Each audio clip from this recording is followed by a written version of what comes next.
Good evening, everyone. This is the Puyallup City Council meeting for March 25th. Would everyone please rise for the Pledge of Allegiance? I pledge allegiance to the flag of the United States of America and to the republic for which it stands, one nation, under God, indivisible, with liberty and justice for all.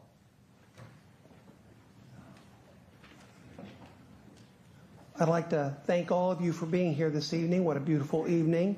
With that, clerk, would you please call the roll? Councilmember Johnson. Present. Deputy Mayor King. Present. Councilmember Gilliam. Excused. Councilmember Whitting. Present. Councilmember Dorr. Present. Councilmember Adler. Present. Mayor Kastner. Present. With that, I don't believe I see any youth in the audience this evening, so we're going to move on to the approval of the agenda. We always like to recognize the youth from our schools and have them introduce themselves. So unless you fall within that category, it would be somewhat deceptive, but you may well. Let's do that. Move on to item number 1, approval of the agenda. Do I have a motion to approve the agenda as presented? So moved. Second. Moved and seconded. Those in favor indicate by saying aye. Aye. Excellent. Let's move on to item number 2, consideration of minutes. 2A is approval of the February 25th, 2025 minutes. I would like to entertain a motion to approve. Motion to approve. Second. Okay, moved and seconded. All those in favor indicate by saying aye. Aye. Okay, excellent. Now let's move on to citizen comments. Now we are just buzzing along this evening. Let's first have John Chontafosky. You would like to come forward, but while you're doing that, I'd like to have the clerk read the guidelines. This part of the meeting is for general citizen comments. Please reserve any public hearing testimony to that section of the agenda.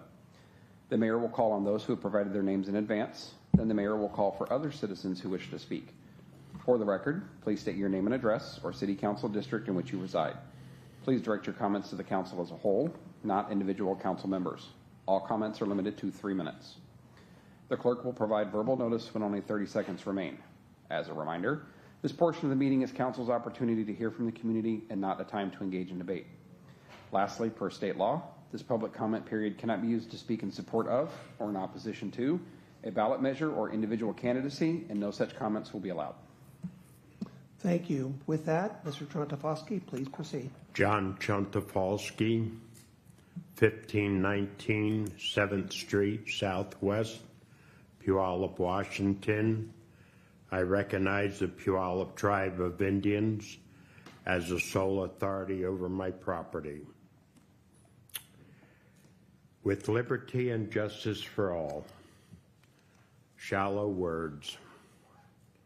If only the city believed those words. In November, a proclamation was issued. It reads in part, encouraging us to treat others how we want to be treated. Shallow words. Tacoma ran the Chinese out of town. United States government rounded up. The Japanese citizens ran them out of town. Hitler murdered 6 million Jews. Jim Jones had his own plan. Jim Jones had a theory which we'll commonly refer to as the Kool-Aid theory. Mr. Mayor, I give you a resolution in order to resolve the homeless population. This council may be recognized as a winner of the Nobel Peace Prize. Across the road, we have a nice pavilion. Why don't we invite all the homeless over there? I'm sure I could get them to come. We could serve them a Jim Jones cocktail. Powers and Hill Funeral Homes would have a thriving business. Chief, don't worry about calling 911. They never will arrive in time.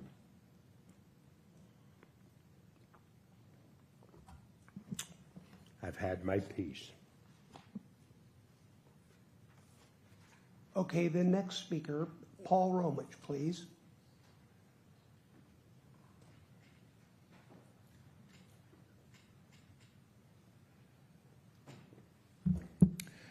Thank you, Mayor Castema. Paul Rumich, District 1.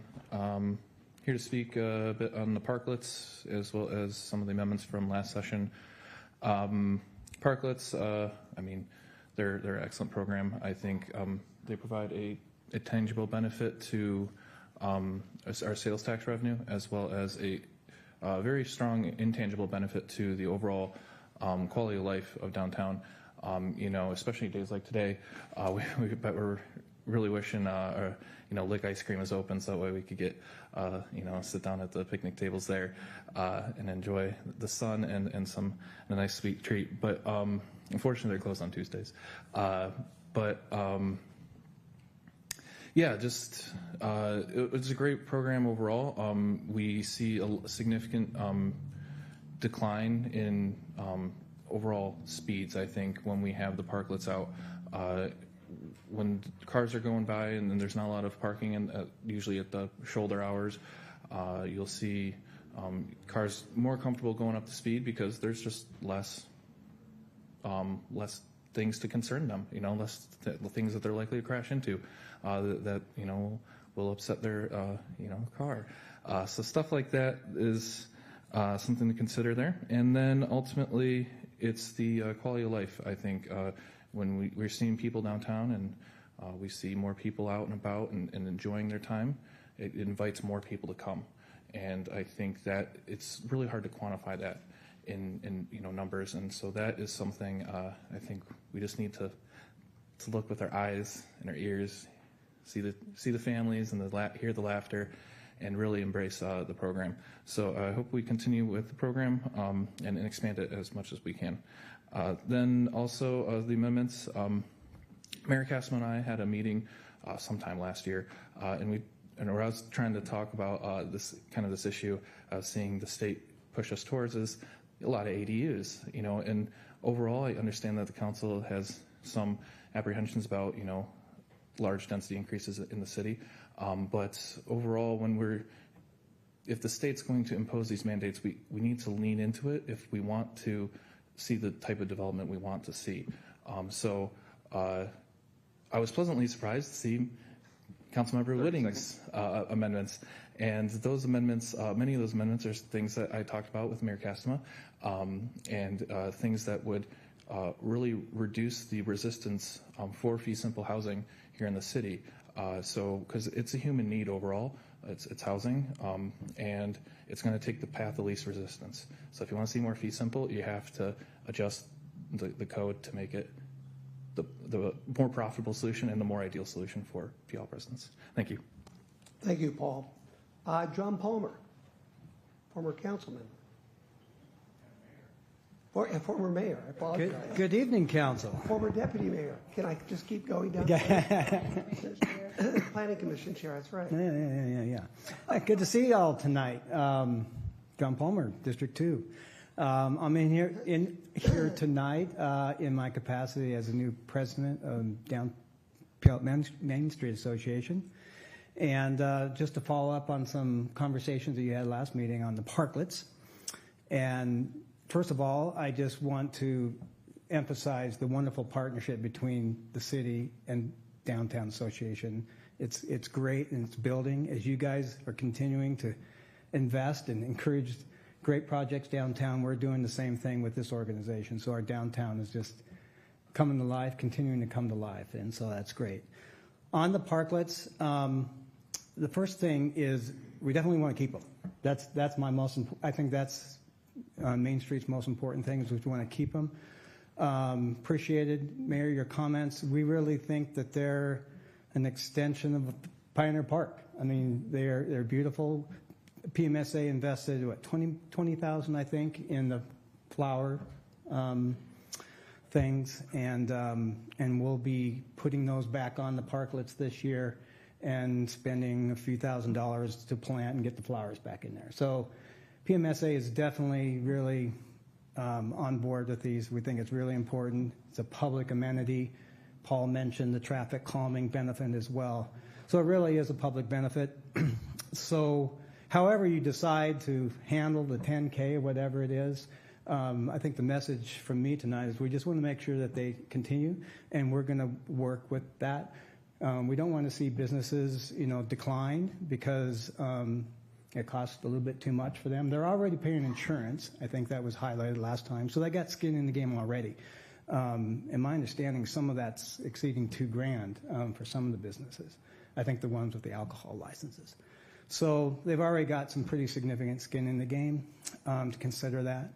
And so but PMSA is going to work with you, figure out how to make sure that we have them. That's the most important thing. I do think there's justification for the city to cover it and the public benefit, but if you do half, then we'll figure something out. And anyway, we just want to work with you and make sure that they continue. And that's all I got for tonight. Thank you. Jim. Thanks. Appreciate that. Okay, is there anyone else who would like to speak?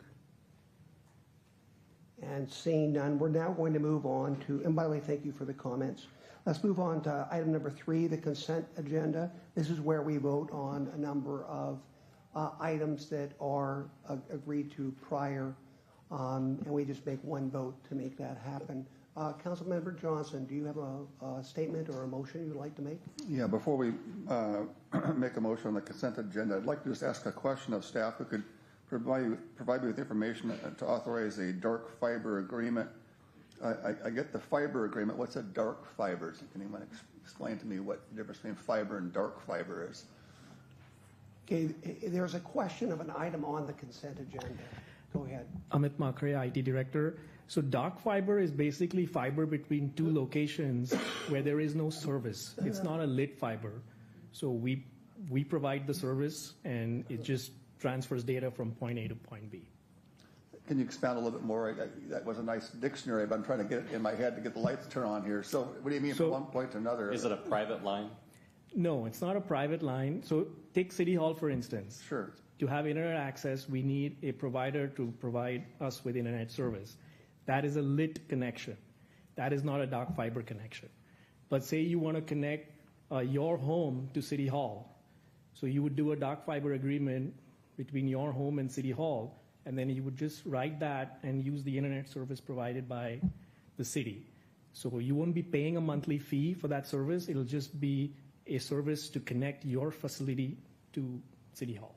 Do we have any precedents of dark fiber contracts with the city? Or is this the first one we've had? No, we have.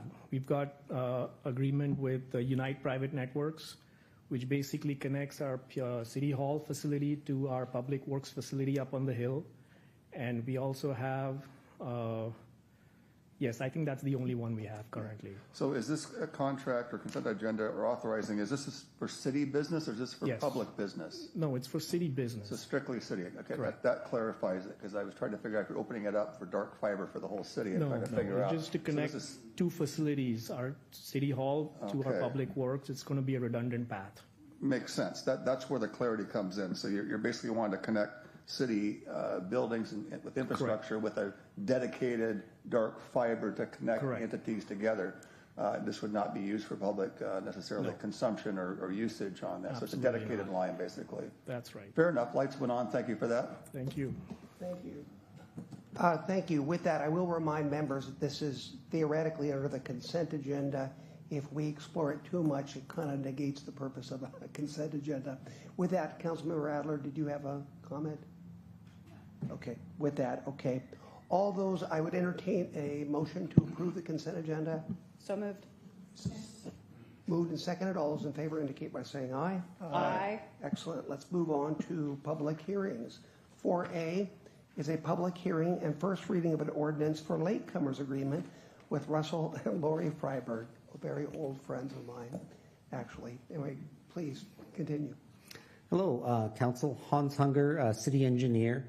So this latecomers before you is a mechanism that the city uses for when one of our utilities is extended privately with private funds, in this case extending 300 feet of sewer for connection to a new single-family house. It gives the ability for, as other adjacent properties want to connect into that sewer, to pay a proportionate share of the cost of that sewer. These latecomers agreements typically run 20 years. And so in this case, with that 300 foot of sewer that was privately funded, the city will, anytime one of the other 7 properties adjacent to this line chooses to connect, they don't have to pay until they choose to connect, say get off of a septic system, then they would have to pay. And in this case, roughly about $25,000, but it works out proportionally. So the costs are shared over time there. So, and we're required to have a public hearing for this. So this is what we're doing tonight. Okay, thank you. Any questions? If not, I would like to open a public hearing. We do this so it's formal. I'd like to open a public hearing for citizen comments. Each speaker is allowed 2 minutes. And if someone would like to come forward and speak regarding this, feel free to do so. I do not see anyone coming forward. I will close the public hearing. And do we have a motion to approve first reading of this ordinance? Motion to approve. Second. Moved and seconded. All those in favor indicate by saying aye. Aye. Okay, it's been approved on first reading. Now, just so people know that we have a second reading, which will be done on the next meeting. With that, we're going to move on to number 5, an ordinance. 5A, first reading of an ordinance updating the automated traffic safety camera code, Puyallup Municipal Code 10.33 to comply with changes in Washington state law. City Attorney Joe Beck, could you please introduce the ordinance and be available for questions? Thank you, Mayor. This is a housekeeping matter. We are, with this ordinance, doing the bare minimum to bring our city code in line with recent changes in state law. I have a whole binder of stuff that I could go on ad nauseum about, but that's the extent of my presentation. I'm happy to answer questions. Okay, and let me just clarify that the Puyallup City Council, it is the policy of the Puyallup City Council that we approve any location for one of these types of cameras. This has nothing to do with that whatsoever. It is, as the attorney has said, more or less housekeeping to align us with state law, but in no way will it affect the actual locations of where the cameras are at. That's correct. Just want to make sure that's clear. Okay, with that, I would like to entertain a motion to approve first reading of this ordinance. Move approval. Second. Okay, it's been moved and seconded. All those in favor indicate by saying aye. Aye. Okay, excellent. Let's move on to 5B, first reading of an ordinance authorizing the issuance, of general obligation bonds. Barbara Lopez, our finance manager and financial whiz, will give us an overview. Thank you, Mayor Kasma. Good evening, Council. Barbara Lopez, Finance Director. I'm just going to introduce the topic this evening. So this ordinance is a key foundational piece for us to be able to go ahead and issue bonds in support of the new public safety building tenant improvements.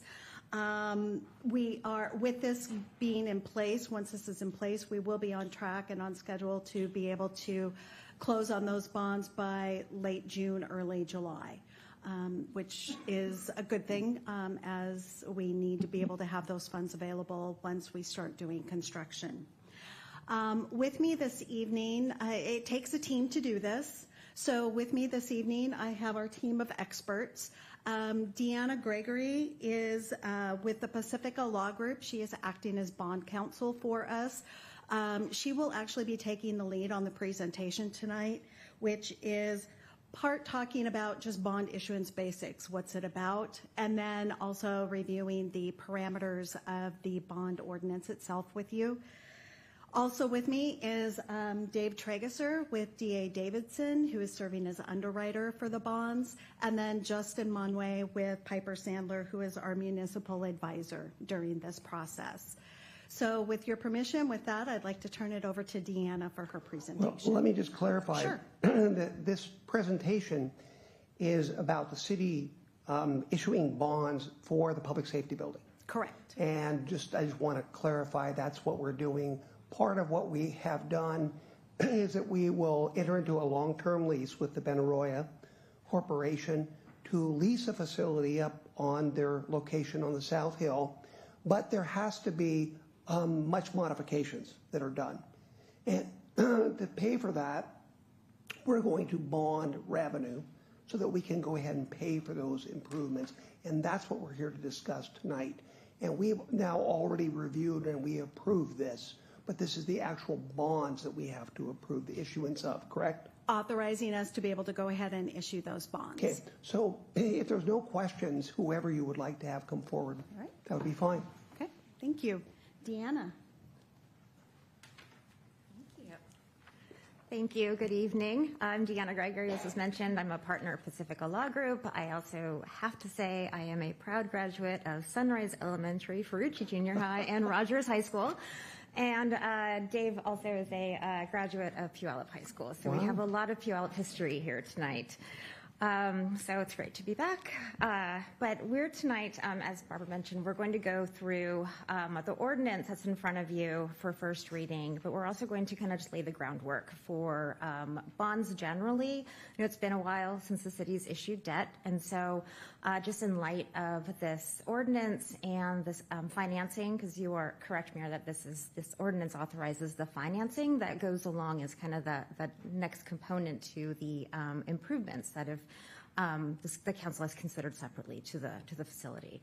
So we're going to go through the bond financing generally, just really quick overview.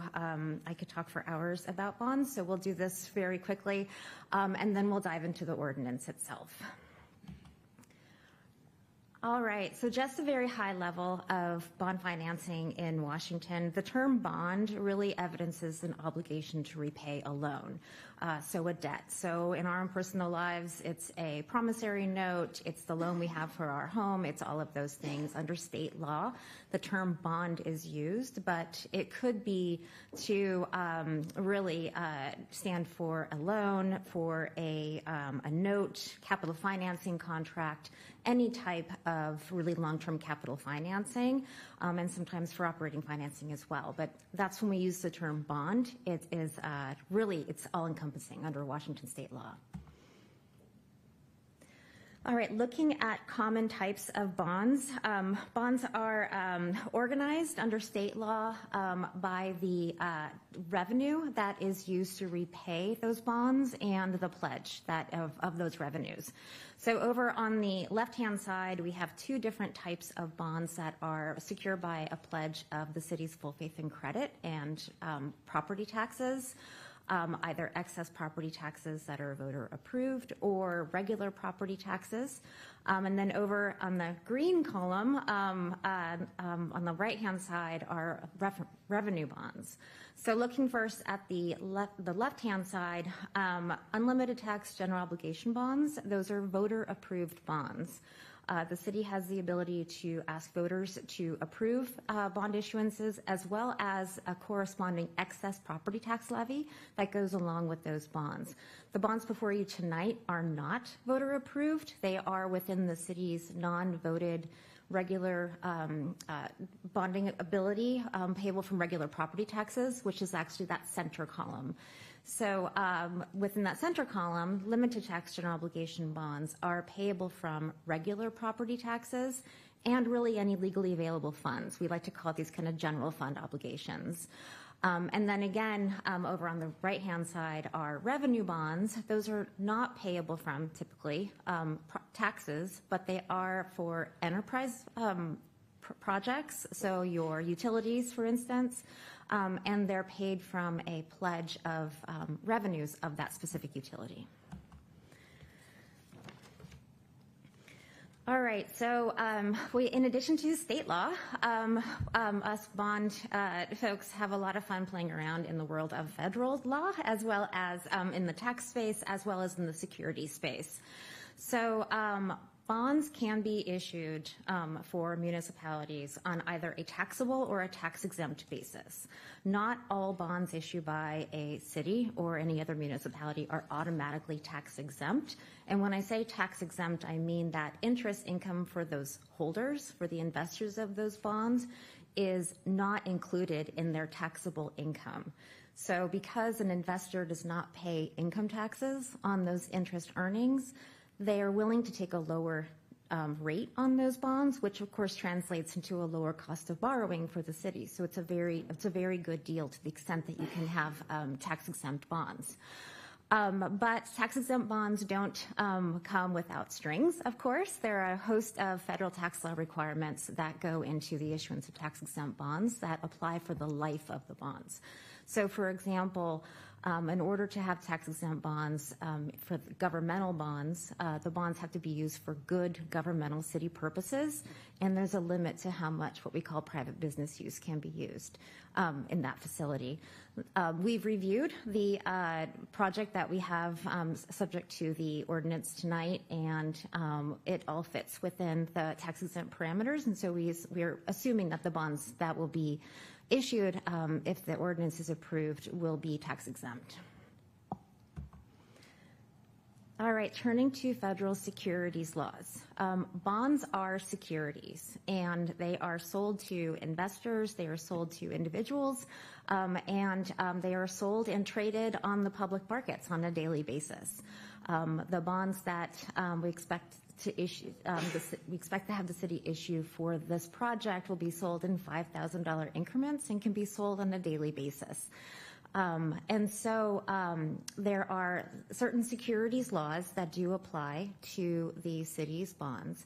The municipal bonds are not subject to the pre-registration and other kind of review requirements that the SEC requires on corporate securities, but there is one big overarching rule that does apply to municipal debt, and that is the application of the anti-fraud rules. And the key, important part of that is that the information that the city provides to investors or expects to reach investors must be true, accurate, and complete, and cannot omit anything that would really change the framework and really have an influence on that investor's decision to whether or not purchase the bonds. And so when we are working with staff and the rest of the finance team on the disclosure that will go out to investors, we really keep in mind these anti-fraud requirements, as well as after those bonds are issued for communications that go out to investors, or, and this is important for you all as well, that could be expected to reach investors. So, for example, things said at open public meetings, or items that are said, or statements that are made in financial statements that are posted, things like that. We really have to be mindful that, of course, as you already are, that those documents are and information is true, accurate, and complete. Okay, so that is the legal framework that we work in the bond space. So now turning to the ordinance that you have tonight in front of you. The key purposes of the ordinance, really the number one is to authorize the issuance of the proposed bonds. This is the one official action that the city will be asked to take with respect to the issuance of these bonds. So Barbara mentioned parameters, and so long as the final terms of the bonds after when they're priced fit within the authorization within this ordinance, you won't expect to see us back until after the bonds are sold, when you have a report back from Barbara and the team on what the results were. So in addition to authorizing the issuance of the bonds, there's a whole host of contracts, provisions that are made in favor of and for the benefit of investors. So, for example, the pledge of those regular property taxes, the full faith and credit of the city, and other terms such as application of federal tax law, the city covenants to comply with federal tax law requirements, it also describes the sources of the purposes of the bonds. So, as was mentioned, to finance those leasehold improvements to the facility. There's also a number of administrative sections that apply to these bonds. We need to keep these bonds organized somehow, so there's a lot of stuff in this document about registration, transferability, things like that. A lot of that is very boilerplate, but that's the purpose of those sections, is really just to keep these bonds organized and in compliance with state law and federal tax law. So turning to the kind of key piece regarding the delegation parameters. In Section 10 of the ordinance, it outlines the authorization of the sale of the bonds subject to certain parameters. And so state law authorizes the council to delegate to certain individuals the ability to approve the final terms of the bonds so long as they fit within those bookends that the council approves. So the designated representatives as defined in this ordinance include the city manager and the finance director, each acting individually, so we don't need the signature of both. So long as, and again, this is just from Section 10 of the ordinance, the aggregate principal amount of the bonds does not exceed, for the new money projects, and I want to say there's another one that should be added to this list up here, so sorry about that. But the new money piece for the new facility does not exceed $25 million. There's also a piece in this ordinance that authorizes a refinancing of certain outstanding debt, just in case there's savings there. So if there is savings, and it's a big if, then there's a not to exceed amount in there as well that applies to that refunding piece. And then, of course, the not to exceed interest rate and other provisions like a not to exceed final maturity date. So again, so long as the final bond terms fit within these parameters, then this will be the only official action that council needs to take. I will say that those interest rates are not to exceed interest rates do provide a lot of cushion, and so just in case there's market volatility, things like that. It's again it provides some cushion, so it gives some leeway there. The delegation expires 1 year after the effective date of the ordinance. So depending on what happens, we have a schedule in place right now. But again, if the market turns, there's a lot going on right now in the municipal market. I'm sure you've heard about federal tax law changes and tax reform that's going on right now with the expiration of the Tax Cuts and Jobs Act at the end of the year. There is some talk about tax-exempt financing for governmental entities being revoked in order to provide additional funding for the federal government. From what we have heard in the bond community, and I'm going to knock on some wood here, the tax exemption for governmental municipal bonds, such as for local governments like the city, is very low on that priority list because, of course, it's a benefit to local governments. So we are out there pounding the pavement, making sure to try to protect the tax exempt status. Right now, it's a lot of speculation, so we don't know what's happening. But assuming that everything goes swimmingly, we anticipate selling these bonds by summer and closing at that time. And then after everything is all wrapped up, you'll get a report back to council. Back to you all with the final results. So that is it in a nutshell. I'm happy to answer any questions, and of course, Dave and Justin are also available to answer any questions. Okay, any questions?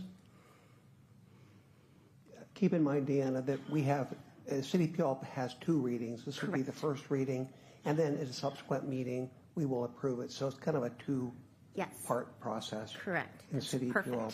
Not that with everyone, but that's just how it is with Puyallup. Okay, seeing no questions and no further discussion, I would entertain a motion to approve first reading of an ordinance authorizing the issuance of general obligation bonds. Motion to approve. Okay, it's been moved. Do I hear a second? Second. Okay, moved and seconded. Any discussion? I think, again, this is our first step for issuing these bonds. Councilmember Adler, do you have a question or a statement? Just a comment, Mr. Mayor. Thank you. I have to say this.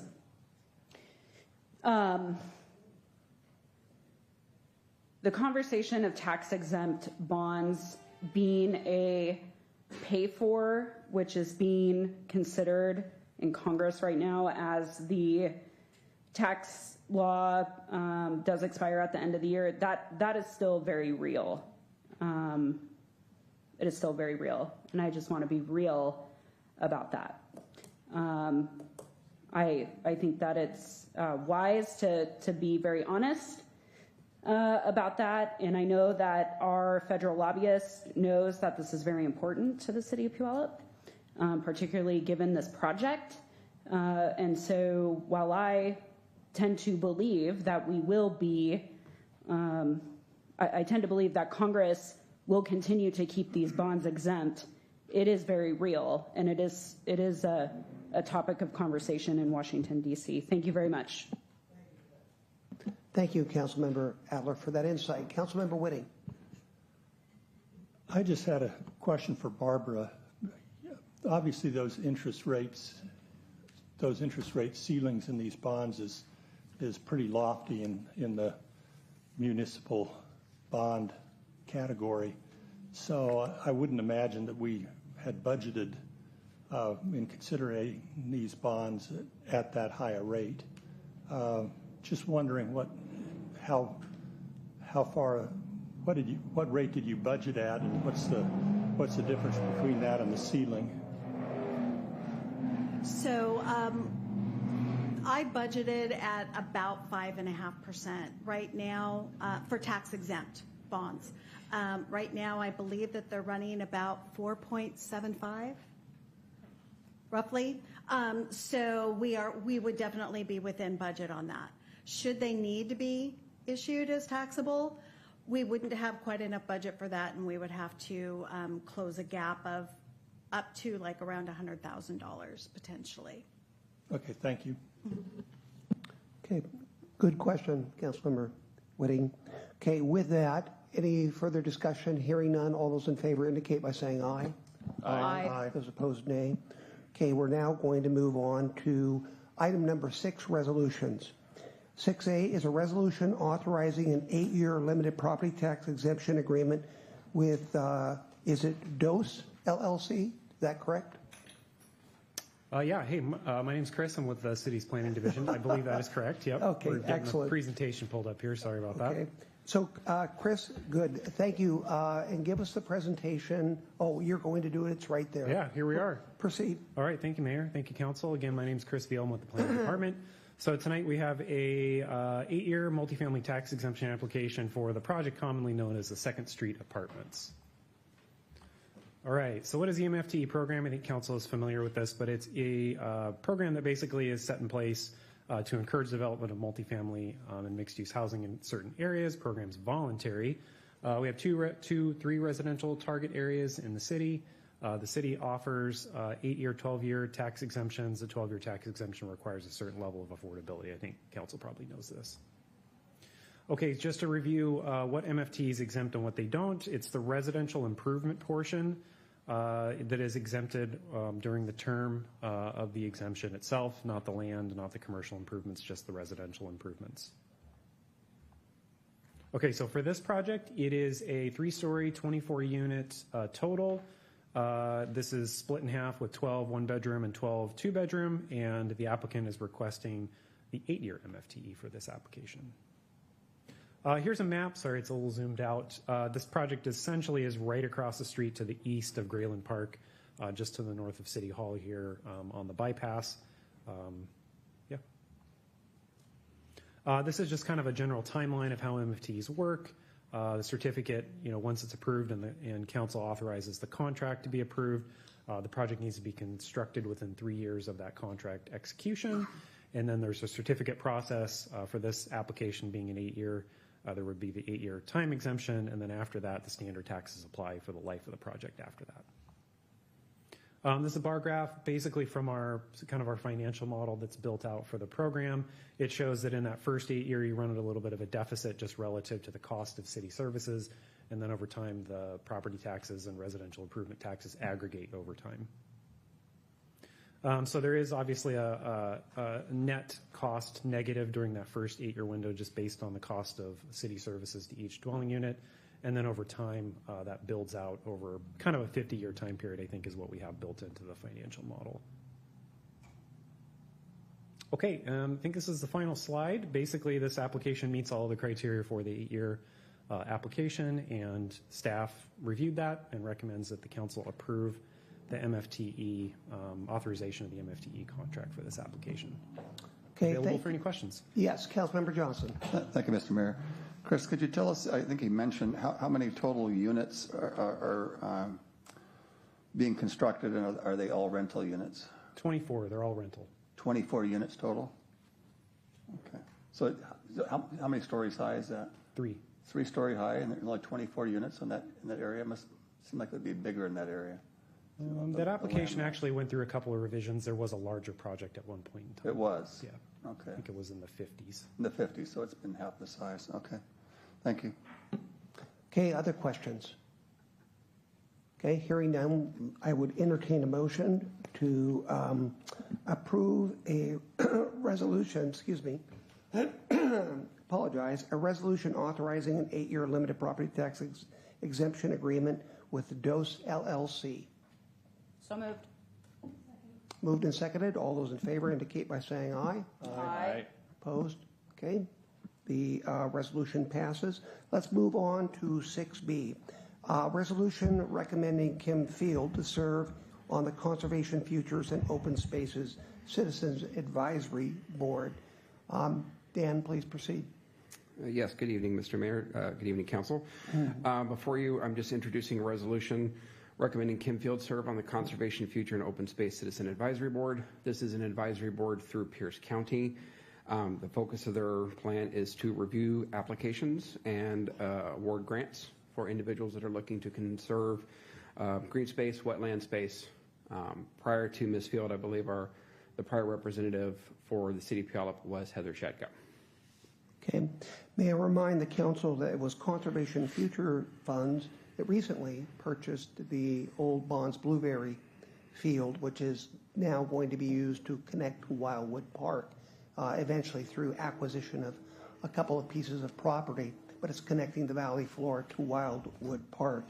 And I just noticed the name Kim Field dealing with conservation and open spaces. Yeah, probably don't get the humor in that, but okay, with that, do I have a motion to approve the resolution to accept her? So moved. Second. Okay, moved and seconded. All those in favor indicate by saying aye. Aye. Okay, excellent. Let's move on to number 7.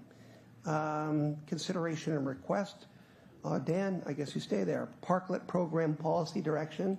I think last time you got like kind of a shotgun approach from us with about probably 20 different ideas. I hope you disseminated those down to one proposal that we're all going to agree with. Anyway, proceed. Again, good evening, Mr. Mayor and council members. I don't have one proposal for you, Mr. Mayor. I took the advice or your direction at the last meeting and took all of the feedback from council, and what you have before you this evening is that feedback put forth in 3 separate proposals. On your agenda, Bill, I will point out there are 4 specific items that would apply to all 3 of the proposals. So what I will do this evening is go over those 4 elements that would be the same for all 4 proposals, and then summarize each proposal. And what we'll be looking for this evening from council is direction as to which proposal you would like to use going forward so that we can begin the Parklet program. The 4 elements that would be the same for all 4 proposals. The program area would be on South Meridian between Pioneer Way and Stewart Avenue. This would extend no more than 2 blocks east-west of Meridian. The program duration, the parklets would operate from May 1st to October 31st of each program year.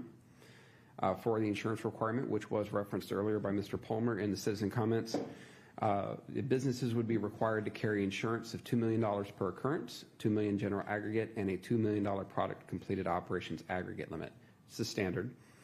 And then for the selection of the businesses, those businesses that are interested in providing or operating a parklet would apply through a lottery system to ensure that there's equitable access and fair distribution in that program area. Now on to the proposals. The first proposal has no cost provided. Excuse me, Dan. Yes, sir. Councilmember Adler, would you like to ask the question now, or would you like Just to wait? very quickly, please, Mr. Mayor, do you have a visual? Do you have a handout for us to review this? As far as a proposed map or the three proposals. These are in the agenda bill. I don't have a handout for that. These were part of that agenda bill. Thank you. Yes, ma'am. Is it possible for us to magically make those appear? Yes, we can. I mean, we will work on that, Mr. Mayor. Okay. Well, while that magic is taking place, proceed. Yes, sir. So the first proposal has no cost to the businesses. The cost recovery for this would be fully funded by the city. And just to refresh council, the estimation from our streets department for each parklet per year was $1,500. That's the installation, the maintenance, and the removal of the parklet, which totals $10,500 for all 7 parklets. So in proposal number 1, the city would not charge the businesses for that cost. It would be fully funded by the city, and this would be a 2-year extension of the pilot program. The second proposal takes that cost of $1,500 per parklet, and it divides that to where the businesses would pay half and then the city would pay half. So basically $750 for each business. Again, in this case, this would be a 1-year pilot of that parklet program to determine how effective it was. And proposal number 3, this would be a 3-year extension of the pilot program. Here in year 1, we would the businesses would pay $500 per parklet. Year 2, they would pay $1,000 for the parklet, and in year 3, they would pay the full cost of the parklet at $1,500. This gradually increases that cost sharing over a 3-year time period. And thank you to our IT director. You'll see on your monitors in front of you, he's been able to pull up the agenda, and what you have before you is proposal number 3. Okay, with that, Councilmember Johnson, I just want to check back with Councilmember Adler. She was in the queue first there. Is there any additional things you wanted to add? If not, we're going to go on to Councilmember Johnson. Thank you, Mr. Mayor. I'll just say a few comments here. So I just want to be really clear that this, unless I am very wrong, which could be the case, this was not brought forward, I believe, not brought forward by myself or any of my colleagues here on the dais. And so I just want to be really clear about that. Secondly, I hope that in the future we can continue to have a long runway of engaging with our businesses and our business partners when we're going to evaluate changing programs like this, and especially when they have fees associated. I think we need to do a better job of that. And finally, I'll just say that I support proposal number 1. Thank you. Thank you. Councilmember Johnson. Thank you. How many units are there total? 7, sir. 7.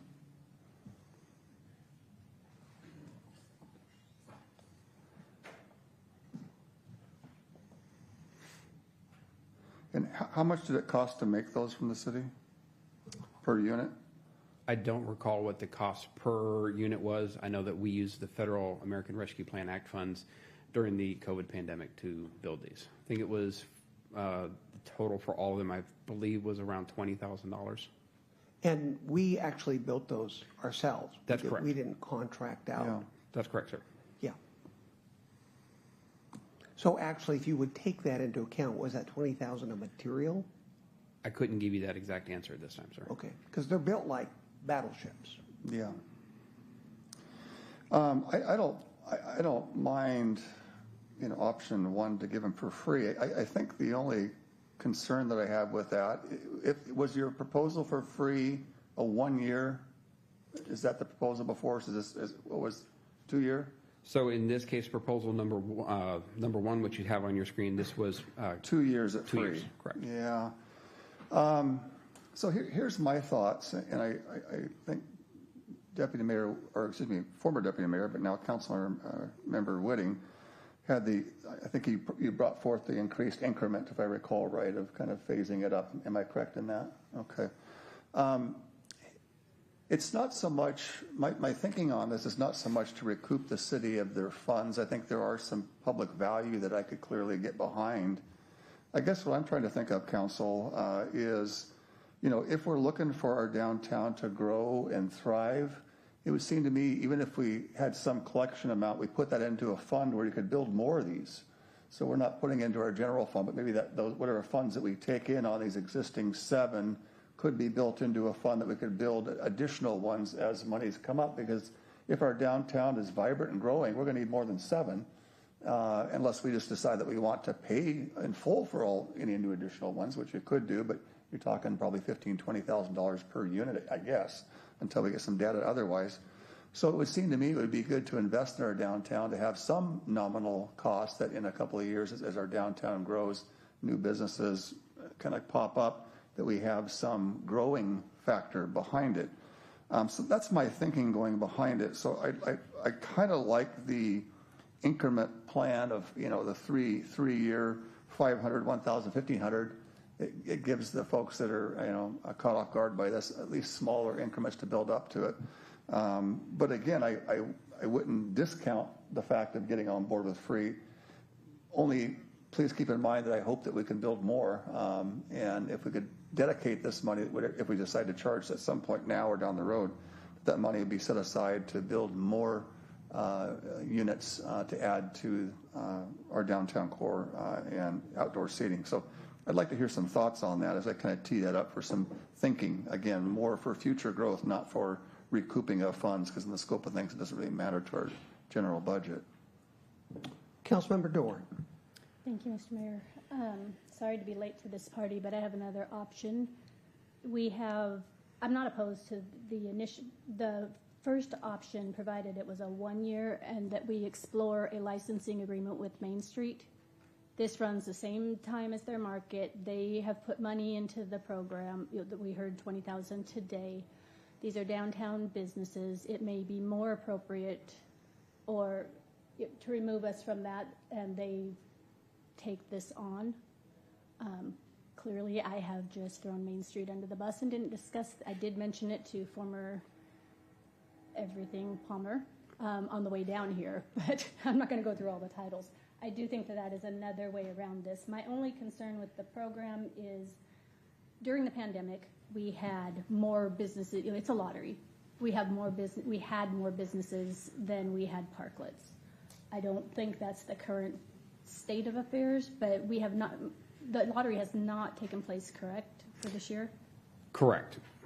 We're waiting on direction from council as to the future of the program before we open up the lottery.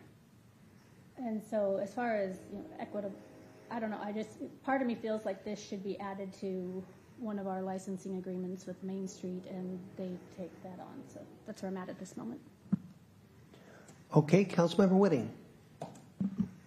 I hadn't considered what Councilmember Doerr's suggestion. I hadn't thought about that. It seems like might be a reasonable approach, but I want to speak to a different aspect of this.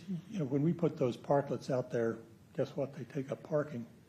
And if you're an adjoining business next to one of these parklets that is not in the food business, then your customers that want to come down and park in front of your business to access your business, all of a sudden they can't park there because there's a parklet.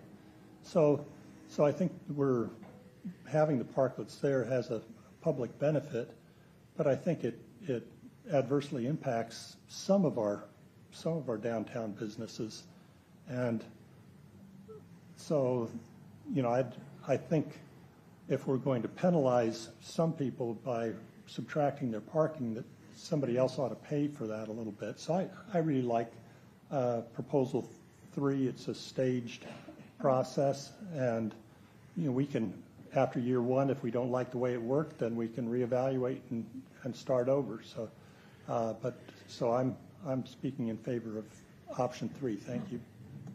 Thank you. Before we go for the second bite of the apple, Council Member or Deputy Mayor King, do you have any comments? If not, I'll give you kind of my take on this. I favor item number 1, option number 1. I think that for $10,500, we're getting quite a bit of bang out of this program. I would be very cautious about a licensing agreement because removing these requires a forklift, it requires storage. Believe me, having gone through a lot of storing of certain things like floats, et cetera, that's easier said than done. The city has those facilities.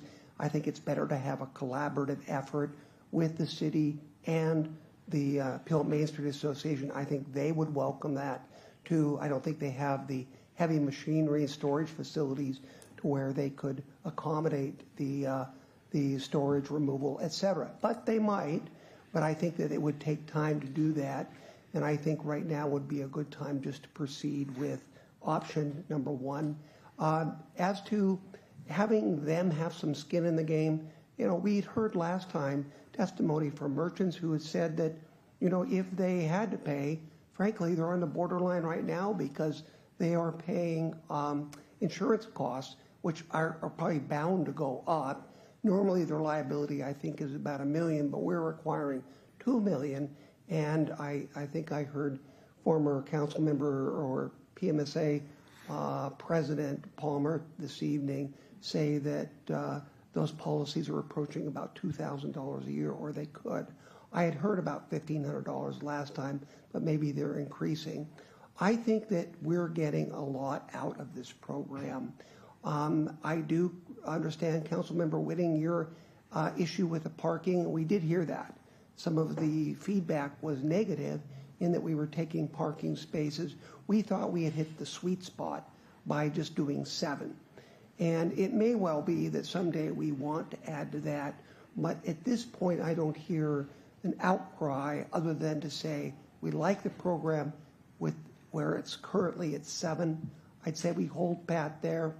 We, just setting up the compensation program of where we're going to have to receive funding back from them per each one. I think it's much easier to put it on a lottery system and go 2 years. And during that time, I would agree with Councilmember Dorr that we would talk about a more amicable or agreement with the Puyallup Main Street Association. But I think before we jump into a licensing agreement, we want to see whether that's something they would want to undertake. So I would go with option number 1, and I won't be so bold as to put a motion yet. I'll have a few more discussion, but keep in mind a motion will have to go before this body before we proceed. With that, Councilmember Johnson. Well, thank you. I want to bring up the lottery thing. As I mentioned in the last conversation, part of the ambiance of this, and I heard time and time again through public comment and through our own personal, if we're honest with ourselves, that most of the ambiance you found is when you were driving down Meridian and you saw the umbrellas and the flowers. So it's part of our main street, really, literally Meridian. And I'm concerned with the lottery system only because what if folks off of the main drag, win the lotto and all of a sudden we only have 2 or 3 on Meridian? It kind of defeats the purpose. So I really wouldn't be open. I kind of think it should be dedicated to the main street, at least a good portion of them. And then maybe if there's some extra ones and you wanted to go on some parallel streets off, that's fine. I still like option 3 with the 1 year, 2 year, 3 year increase. The only way I would get behind option 1 is if it was a 1 year commitment, not a 2 year, and if the ratio of Main Street parkers remaining on Main Street was 6 to 1. Maybe 5 to 2, but no more than that. In other words, we had to at least have the overwhelming majority being on Meridian for the businesses who want them. Then I would get behind that because I just really believe that's where it should be. All the parades and the car shows and everything is right down our Meridian Pike, and I think that's where they should be highlighted and utilized. So that's my thinking on that. Councilmember Adler. Thank you, Mr. Mayor. Dan, was this shared, these proposals shared with our businesses, particularly the ones that came before us and gave comment for feedback? Councilmember Adler, I don't know if these were specifically put forward. I did not do that. I know that some of those businesses were present. And these proposals are based off of feedback that council gave at the last meeting, Right. Specifically. So at no time has this been daylighted outside of our published agenda directly with business owners downtown? Not by myself, no. Thank you. I will say regarding the conversation at the dais here related to the duration of proposal number 1, no cost to the businesses going from a 2-year to 1 year. I can be supportive of that, but again, I'm going to go back to that. I believe that we need to have a conversation with the businesses about future changes to the program and costs associated, and really have it be just that, a conversation. You know, I appreciate the thoughtfulness of this council and my colleagues, but again, I really feel that we need to continue to have a long runway and ensure that the businesses are at the table and Main Street is at the table when we start to develop these changes and proposals. In relation to where the parklets will live, I guess I can be persuaded anyway, but what I will say is that I would hate to see the ones that are off of Meridian at Current go away or have to be removed. So I don't much want to get into the weeds of how the lottery works and where these are placed and not placed. I trust that staff will have conversations with the businesses and Main Street to kind of fetter that out better. But at the end of the day, where will land right now is that I just would really hate to see the ones off Meridian leave those spaces. Thank you. Thank you. With that, I'd like to entertain a motion of option 1, put a motion for option 1 on the table for a 1-year period. And with that, if there is a second, I'd like to put that forward for the purposes of amendments. Second. Okay, it's been moved and seconded. Councilmember Dorr, before you do that, I would encourage, well, I have an amendment that deals with Councilmember Johnson's issue of ratio that I think would be an appropriate ratio, but I'll hold off. Councilmember Dorr, please. Thank you. In light of, I would support the motion. I do think we utilize our public works every weekend during this season for the farmers market. They close the roads. So I don't anticipate that Main Street is going to throw them on their back and put them in the parking spots. But I think that is part of the agreement that we already have with the park. I am not by any means suggesting that this is the solution, but it's an option, and it gives the Main Street Association the opportunity to engage with the businesses that they represent and hear these details. So I like the 1 year because it gives us an opportunity. We're kind of extending the status quo, but to have to think a little bit outside the box and get that feedback. And it may be a really bad idea to participate, and maybe Main Street doesn't want to do that, but I know that we gave them $100,000 B&O last year. They request LTAC. There are opportunities for them to deal with the small business community and the locations and all of that it seems in their wheelhouse. And as far as the locations, I can say personally, I have utilized the ones off Meridian. And if you go to the Rose, for example, that's one of the most fun outings I have with my girlfriends. We go out to breakfast and we sit out in those parklets. So I don't know that I feel that they need to all be on Meridian. I think that the parameters that we have just on either side are fine with me. Thanks. Thanks. May I suggest Councilmember Whitty, be right with you. May I suggest an amendment that would make the ratio 4-3? because I think this reflects what we've actually done. We usually have 4 on Meridian, that, to my knowledge, and 3 that are ancillary. And I think that that's probably a fairly good ratio, keeping in mind with Councilmember Johnson.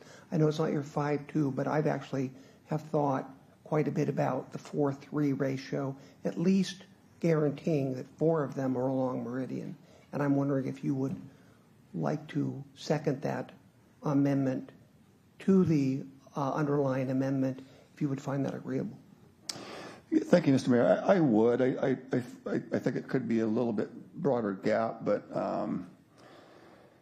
yeah, I would get behind that in second. I do think we ought to have the courage to recognize that Meridian is our main street, and when we do the lights and the decorations and the Christmas lights, they are coming down our main street. They're not going on the side streets, and I know that we have businesses that we appreciate and so forth, so on, which goes back to my hope, and I would lean upon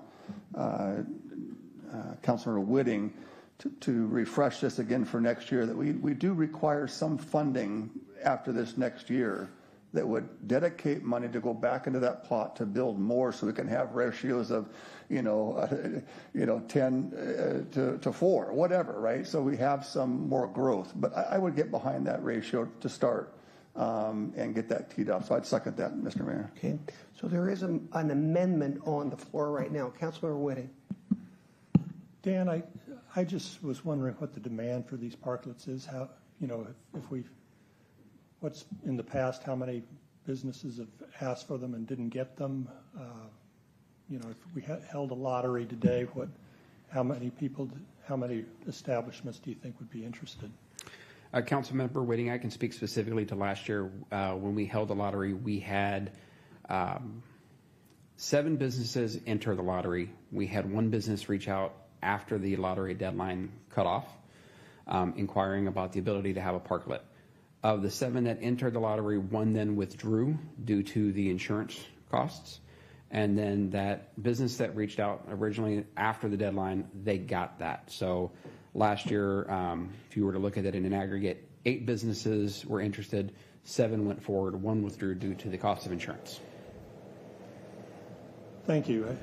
I think that's helpful in thinking about this, and if we've got 7 businesses, how many of those were on Meridian?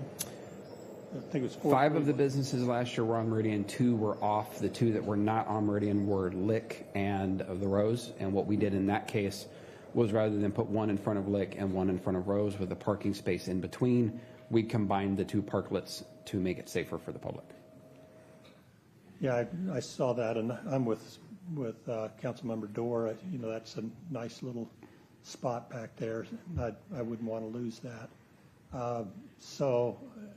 And I don't think we need to, given the light demand at this point in time, I don't think we need to specify how many, whether it's 5-2 or 4-3. Let's let the market decide, and if it becomes a problem, we can address it then. Thank you. Okay. Councilmember Johnson. Just want to, based off of what our city clerk said here, there was 5-2. Why are we making allotments of 4-3 then, if there wasn't even a off Meridian more than 2? I thought that there were 4, but did they combine them together? I'm sorry, you're correct, Councilmember. Anthem had 1. My apologies. Okay. Yes. So what was the ratio? So then it was 4-3 last year. My apologies. Right. Yeah, exactly. So with that, there is the motion before us on the 4-3 ratio. But before Mayor, I just want to clarify. Yes, please. Maybe Councilor Adler could. So at one time, what's the name of the coffee place? Anthem had them, but they haven't had it since, right? Am I correct on that? So they did have 1 last year. My original statement of it being 5-2, that was accurate, and then one of the ones on Meridian withdrew, and then it went to Lick. So it went from 5-2 to 4-3. So last year, the 3 businesses that were off Meridian that had 1 were Anthem, Lick, and the Rose. Well, do we anticipate 5-3 or 4-3, or is it going to be 5-2 now that is Anthem going to get involved? From the feedback that we received from the owner of Anthem prior to the last presentation, they were very interested in having another parklet in the future. All right. Well, Fine, I'll stick with that. I still think 5-2 is better. That's fine, whatever. Okay, with that, we're going to vote on the amendment. All those in favor of the ratio at 4-3, please indicate by saying aye. Aye. Those opposed, nay. Okay, we'll now move on to final passage, which is option 1. Option 1 is no cost for 1 year only. And a caveat would be that, of course, we work very closely with Puyallup Main Street Association on a long-term kind of arrangement if they so choose to differ from what we have with our current process. So with that, is there, Councilmember Johnson, do you want to comment on this? No. Okay, is there any further discussion? Hearing none, all those in favor indicate by saying aye. Aye. Those opposed, nay. Okay, thank you. Let's move on to number 8, 8A, wayfinding signage plan update.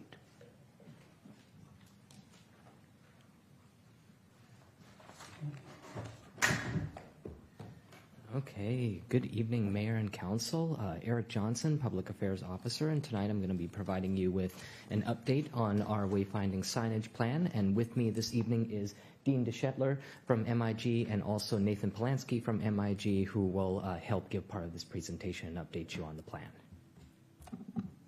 Okay, so for tonight's agenda, I will go through just briefly on the background of this project and how we got to here, also talk about the project goals, and then I will pass it over to Dean from MIG, who will talk about where we are in the current phase of the project, and then go through the wayfinding signage plan with you all. And then we will also go through some different implementation phasing options that we'll be looking to get some direction from you all this evening. And then we will open it up for feedback and questions. And then the two requested pieces of feedback that we're looking to get from you, or the council direction that we're looking to get from you, is a motion to approve the wayfinding signage plan, and also, very importantly, getting direction on the implementation phasing options.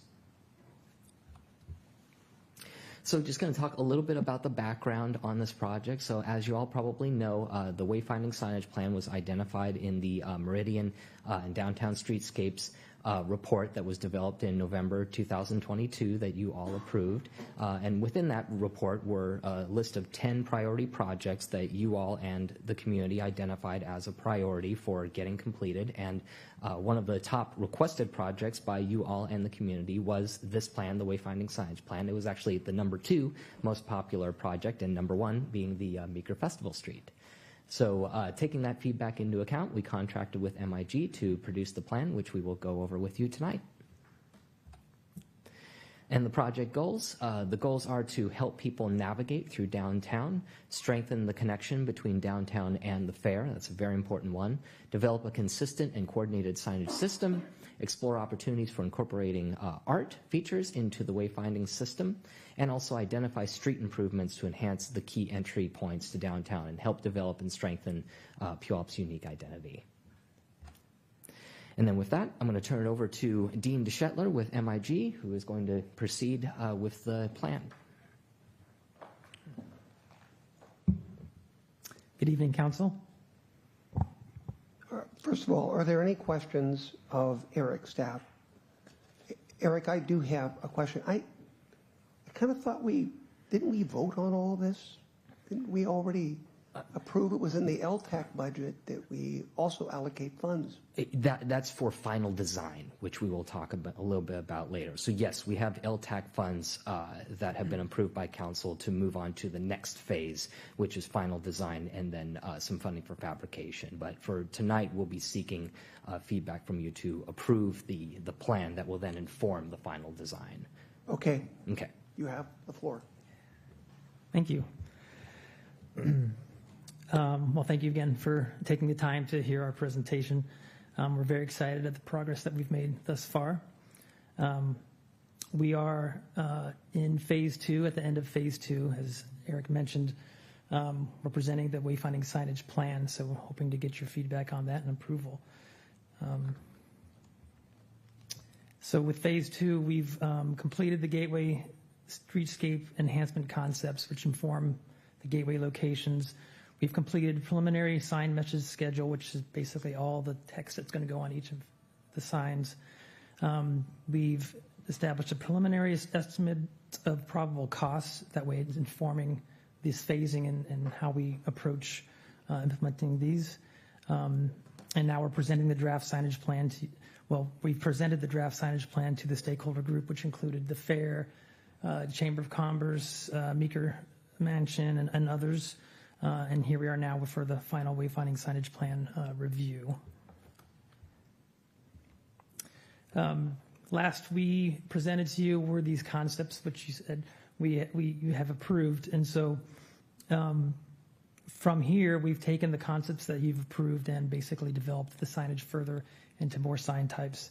So we move forward with the vehicular directional signs, the parking directional signs, the pedestrian directional signs.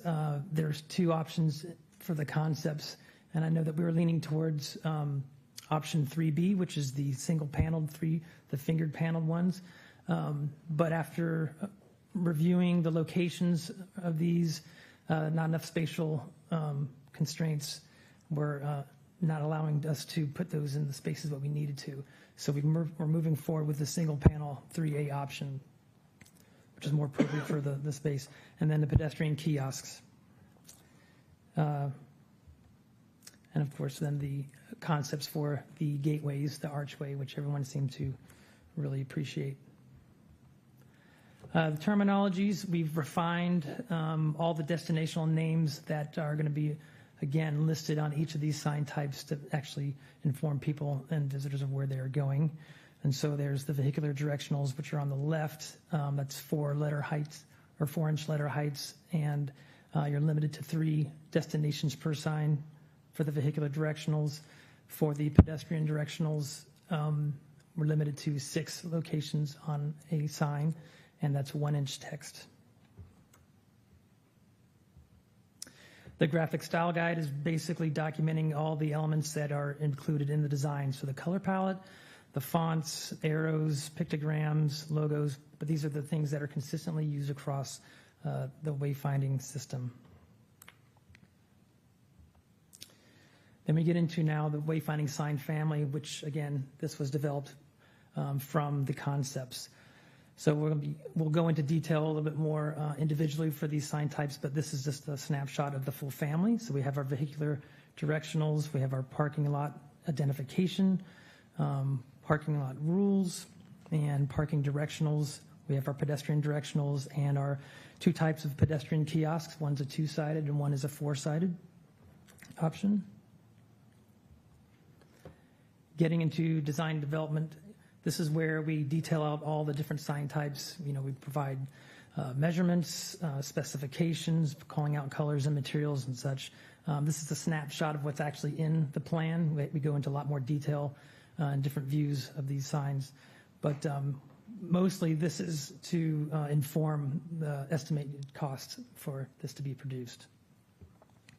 And so you can see the 3 options for the vehicular directionals. We have a 1-destination version, a 2-destination, and a 3-destination version. For the parking signage, as I mentioned before, we have parking lot identification. The top portion of this is the one on the very left. That'll be consistent for all the different parking lots. The lower portion is the identification element, which identifies the lot name and then all the rules that are associated with that lot. And that's something we're thinking that Public Works could actually produce in-house on their own. That way, if there's any changes, it's easily to fix that. There's an exit-only sign because there's a number of parking lots that have one-way ins and one-way outs. We have a parking rules sign. This one in particular that's shown there would actually be in the parking lot right behind City Hall, just replacing the one that's existing. And then, of course, free public parking signs that are on new poles, and then some that are incorporated on existing light poles. And so that's one of the things we heard, is that we want to incorporate free public parking, not just public parking. So we're making sure we have that in the messaging. Then we have our pedestrian directionals. As I mentioned, we have a single panel now, and so limited to 6 destinations. And so this is hasn't really changed that much from the concepts. But again, there's options for the customized pole and then an existing light pole version. The pedestrian kiosk. This is kiosk 1, which is a 2-sided kiosk. And the idea is to have opportunities for 2 different displays, front and back. You'd have a panel that would insert into the cabinet, and the primary information would be the orientation map that orients people around downtown. The back side could be one of a number of things. It could be an interpretive panel, it could be an events panel, it could be Arts Downtown panel, or others. The pedestrian kiosk 2 is the 4-sided option, and this we were thinking would be in more high traffic areas and more larger gathering areas, so you get a bigger bang for the buck, like areas down there by the fair. So again, you can actually incorporate all the different messaging on all 4 sides, an orientation map, interpretive history, events, Arts Downtown, or even something specific to the fair.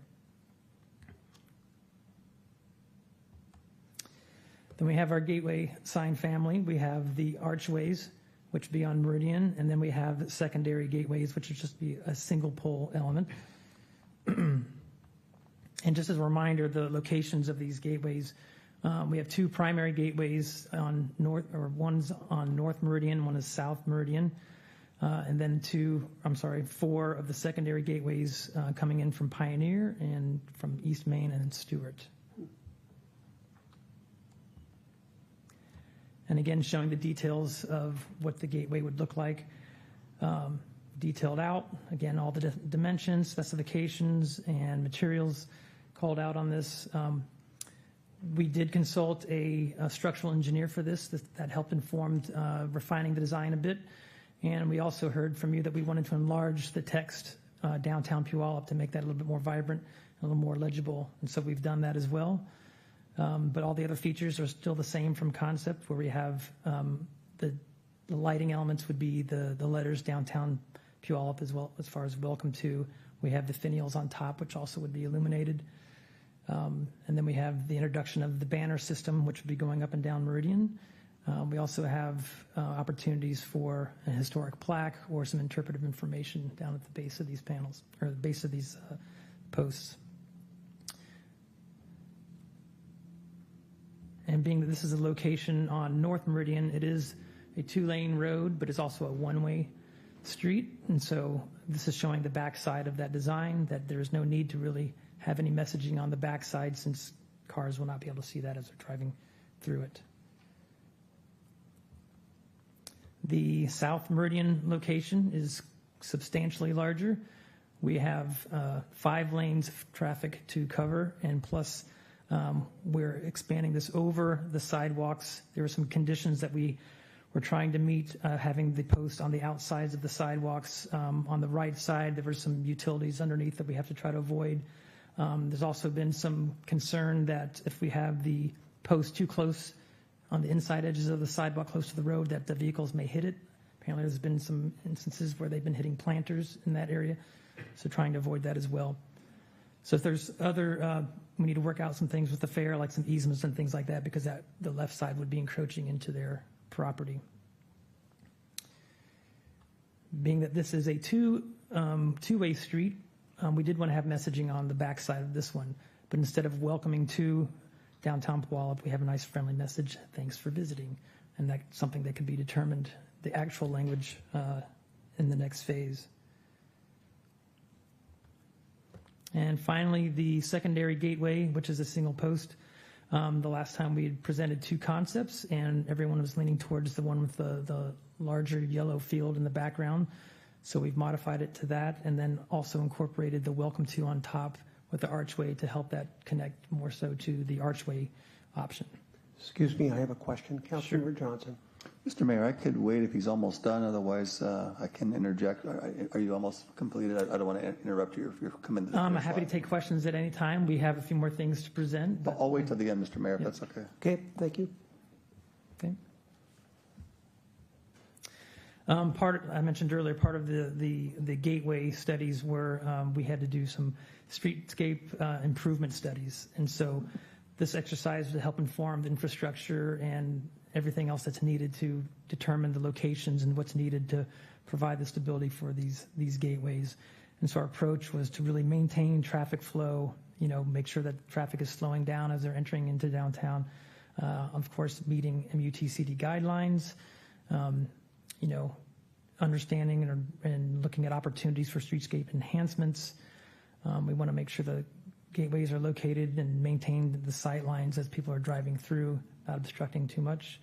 Of course, minimizing impacts of the existing utilities, so working around what's existing underneath the street.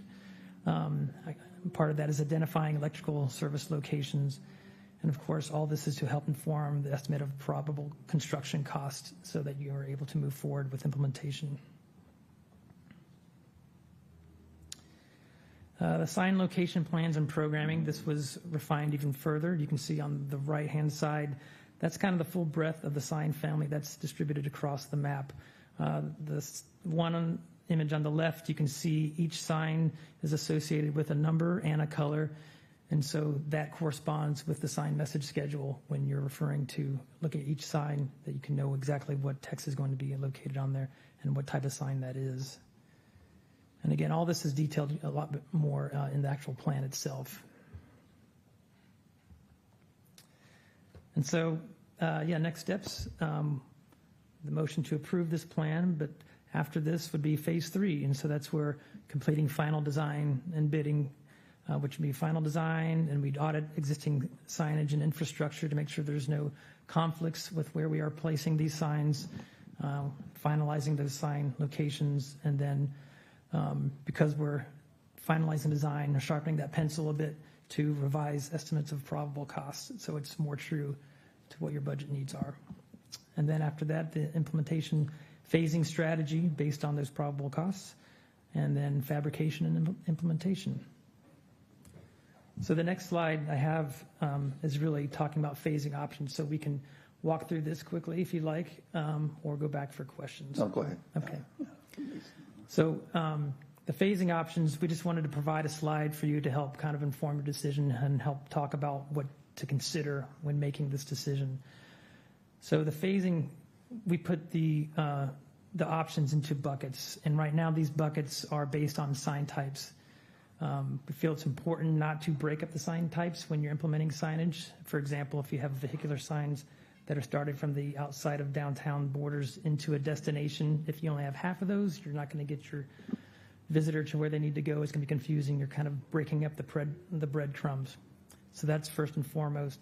Other things to consider, cost, of course. For each of these buckets, we have some estimates of probable cost ranges. Then what are your priorities? What's the city's priorities? There's high and low priorities depending on what bucket this is. And then, of course, public needs. Is it more critical to produce pedestrian signage? Is that a need versus the vehicular signage, for example? So all these things to kind of weigh on. And so, for example, the parking signage, that's something that we've heard from community feedback from day one since we started this project, the need to improve parking signage. And that's also one of the low-hanging fruits, right? It's not a high cost compared to the others. That and the pedestrian kiosks are kind of around the same tier. The pedestrian kiosks, that's something we heard that, not only does it elevate the brand, and it's an easy one to orient people to downtown because they can look at the big picture of the map and see where they are with all the amenities. But it also bridges that connection from downtown to the fair. And I think that's something that everybody was really strong on doing. The pedestrian directionals, again, elevates the brand and does the obvious things of getting people to where they need to go. It's a little more expensive than the other two. Vehicular directionals are a little more costly than that, just by the sheer fact that they are larger signs and there's a higher quantity of them. And then, of course, the gateways are going to be the heftiest in costs, just because of the size of them and what it takes to provide for infrastructure and lighting and things like that. So that's it in a really quick run through. Okay, with that, Eric, what are you looking for from the council this evening specifically?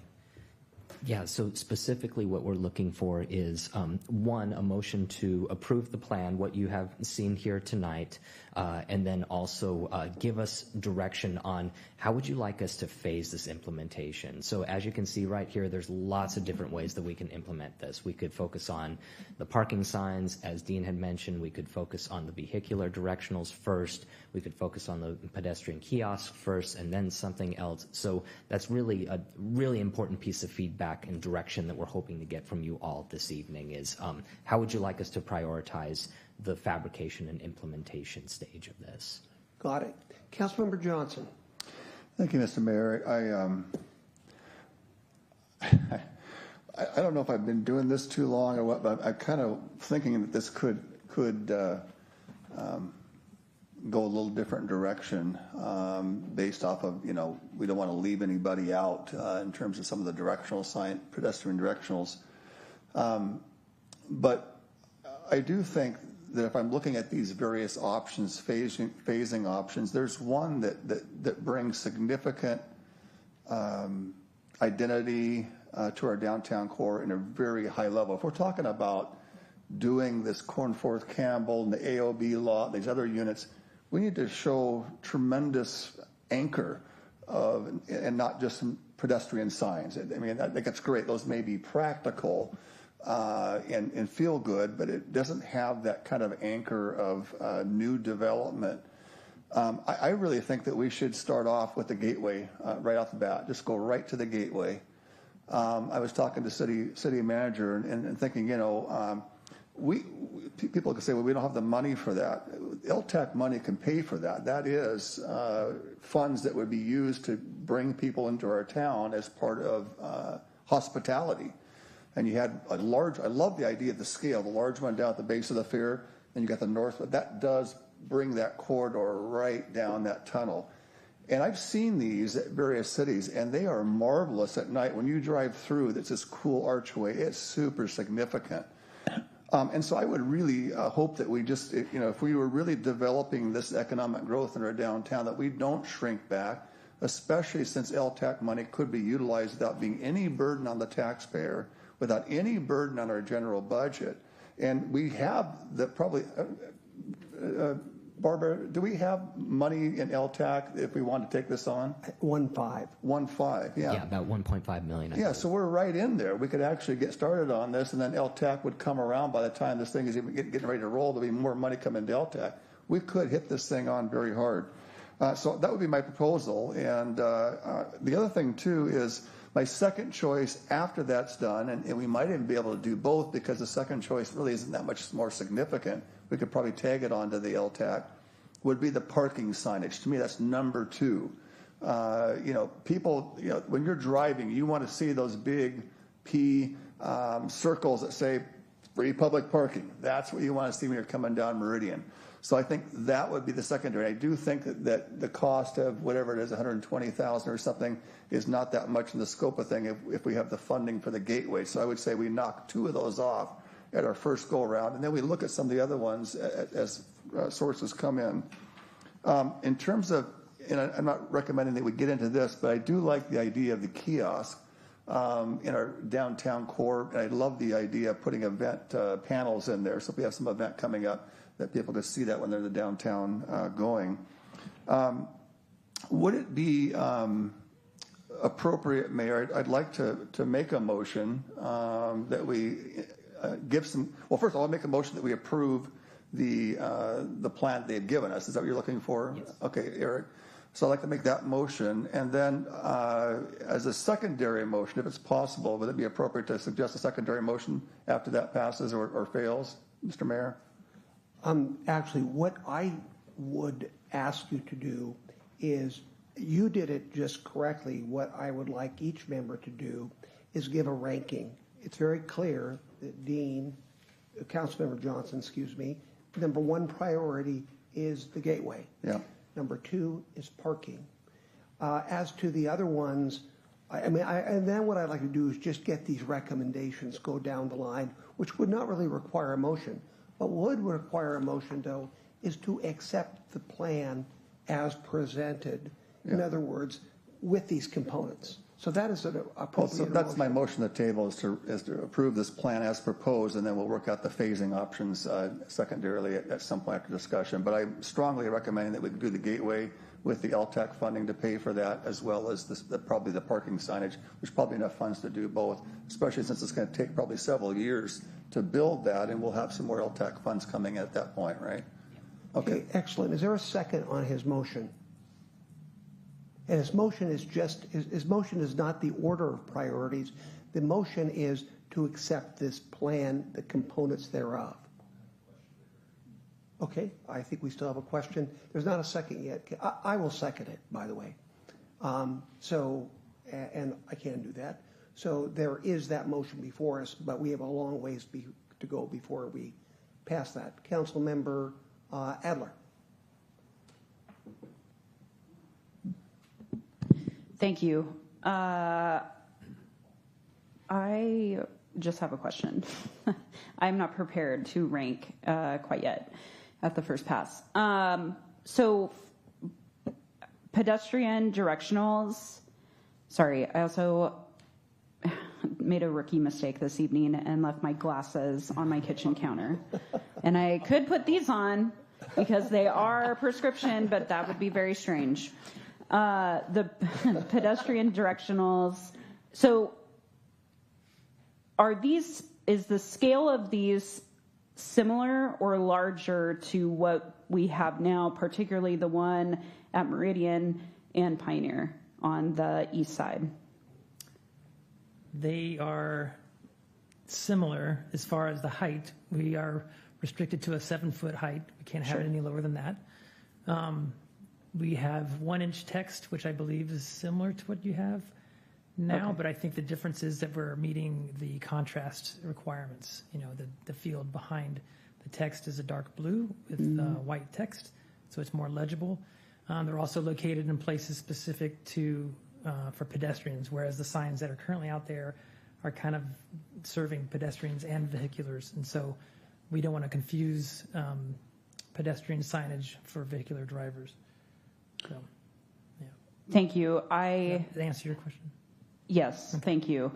The pedestrian kiosk, and I will go into the presentation and zoom in. The legend that you have, or the map rather, where the postings will be, right?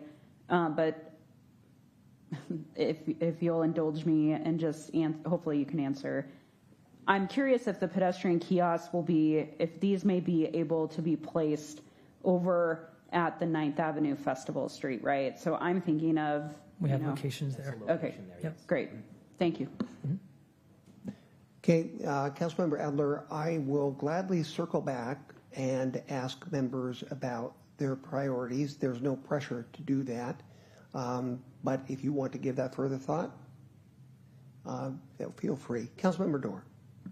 Thank you. Eric, I have a couple of questions. On the primary gateway sign, the 1.5 to 2.2, is that all of them? Or these prices, are they inclusive of all the locations? Yes, that is included, and that is a cost range. So when we move into final design, we'll shore that up a little more. So, yes, that is including those 2 primary gateways and also the secondary gateway locations, the single post. Okay, and then you said the money that we have allocated through LTAC is for the final design? We don't have money allocated towards implementation at this point? So final design, and then also a little bit for fabrication. So we'll have a little bit of a delta left over that we can use for fabrication. Okay, so I had a lengthy call with a constituent today, highly concerned about all of the things that we are doing downtown and parking and all those things. So while I love the gateway signs, I think more importantly, and for buy-in for our constituents and visitors, we keep talking about parking and that we don't have any. And so to me, the parking signage is the priority. I am not ready to reg the other ones, but I kind of feel like these other signage, moving people throughout our city, is the primary goal. I really like the gateway, but I think making our community user-friendly is more important than the gateway, navigating people throughout. And it's consistent, like I said, with the conversation I had from a constituent call today and some of the other concerns that we've heard over time. And we heard earlier today things about parking again. So that's my number one priority at this point. And to your point on the costs, there's a lot of bang for the buck with the parking signs in that it's relatively less costly than, say, the gateways are. So that could be something that could be low-hanging fruit that could be implemented relatively quickly. And we can do a lot of these other options for the price of the sign. I mean, we could get, I didn't add it up, but we can get a lot of these other components done while we're waiting for LTAC, the next round of LTAC to come through for the other parts. Exactly. Thank you. Deputy Mayor King. Thank you, Mr. Mayor. Just as a curiosity question, in the design layout earlier, you said that you were wanting to go towards 3A design. Why not 3B, just as a clarification? Oh, the fingers. Oh, right, yeah, sure. go ahead. When we were looking at the locations after we did the sign programming to make sure that there was adequate space for them, a lot of them were going to be used on existing light poles or in places that would, if we use the fingers, they would intrude into almost to the street, and they need to be at least 2 feet off the street. And also with the, encroaching in people's path of travel. So there was the potential for conflicts. Gotcha. They're coming out to the street, the lane of travel. Now, regarding the pedestrian street signage, we do have obviously a lot of pedestrian street signage currently that is confusing, to say the least, that is confusing with vehicular directionals as well. Yes. I don't understand the layout on the sign location programming sheet here that you have that has numbers and locations. How do we know what is going where based on this sheet? Well, when we provide the wayfinding signage plan, we'll also provide the full breadth of the programming document, which is 11 by 17 document, which then will highlight and you'll be able to see more closely what those are. This was just giving you a snapshot what that is. But essentially, each color is defined to a certain sign type, and each, along with a certain number. Like, for example, the gateways is 01 through 08, whereas the vehicular directionals start at 100. There's a certain coding that we do, so it's very clear to understand that. And there's a legend, too, on the side of the page that will help understand that too. So in this presentation, there's a not in this presentation. Okay, no. so I'm like, I don't see. Yeah, it. Maybe if I may, and kind of what you were alluding to. So in the next phase, we will review all of the existing signage that is there and compare it with the plan that we have before you with the new signs and make sure that there's no conflicts and shore that up. And we are not approving signage type for that location in tonight's approval. Correct? We are not doing that? No, so that will be developed later once we figured out, okay, all the existing signs, the proposed signs, and make sure that there's no conflict points. So what we're looking for you as far as the motion is the wayfinding signage plan as presented here. So, gotcha. Mm-hmm. No, I like everything. My only suggestion is to try to put more vehicular directionals than pedestrian directionals, if you can, anywhere and everywhere, just because obviously pedestrian directionals are good, but and appropriate, but don't overcompensate those and say, well, it'll fit here, and think of it as a vehicular directional, because there are some pedestrian signs out there that it took me 5 years to notice them. Just saying. And so make them big, and that way everybody can have an equal opportunity to see them. Let's see. As far as choice goes, I'm going to say the jury's still out. I'm going to pass for the moment, and I'll come back. Okay, excellent. Councilmember Winning. Yeah, could you go to the where we are phase 2 design development slide?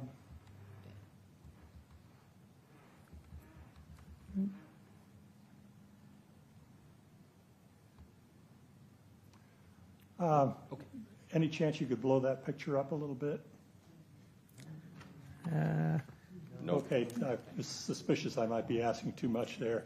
But I look at that slide, and the signage there is really cluttered, in my opinion. I think that's something we want to avoid at all costs.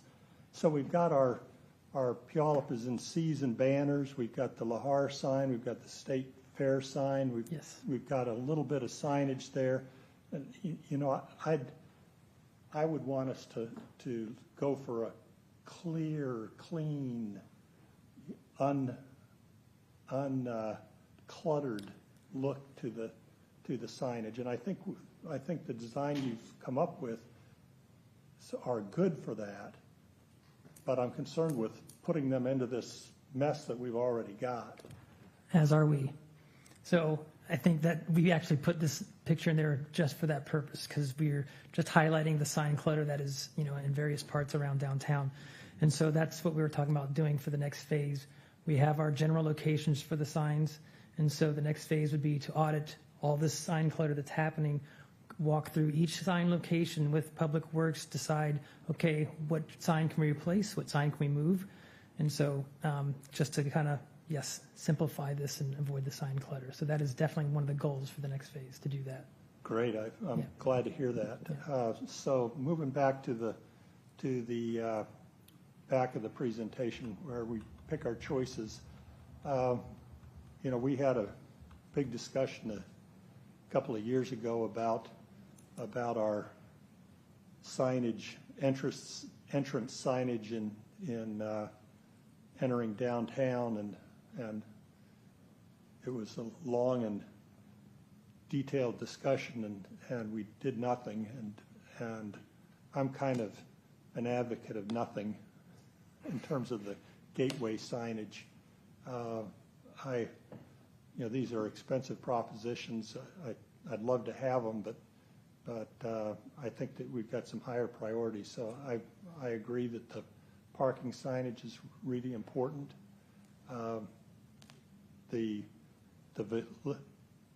So I would put that down as number one. The vehicular directionals as we enter downtown, I think is would be important as well. So those would be kind of my 1 and 2. Then how we fit the other ones in. You know, I like the idea of having some kiosks that let people know all the things that are available in downtown. I kind of like the four-sided kiosk, because you can put the map, but then you can say, you know, here's some other stuff you can do downtown, so that we help people discover downtown more thoroughly. You know, maybe a map of our arts downtown, or our you know, other things that are going on downtown, some event calendars, that sort of thing. So I really like that four-sided kiosk thing. The pedestrian directionals, you know, I don't think they're as high a priority, and I think the downtown gateways is nice but really expensive, and so I would favor those other three first. Thank you. Thank you. Before we go to a second bite of the apple, let me go ahead and provide my ranking.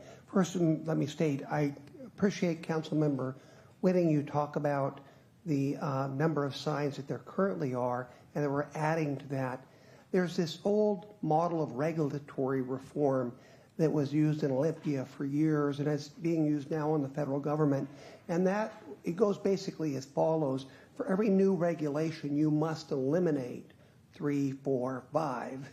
But there's always a ratio that people come up with. And I think you've heard now back at the new administration is saying that's a 1 to 10 ratio. Now, when I was in Olympia, it was like 1 to 3, 1 to 4. But the idea was, if you're going to add something, you better subtract. So I think you better just kind of maybe put that in your mind. Come up with a ratio of like 1 to 6, and then just grind away until, or whatever it is. But I agree, just adding to the noise is not going to assist at all. Now, as far as rankings, I actually agree with Councilmember Johnson.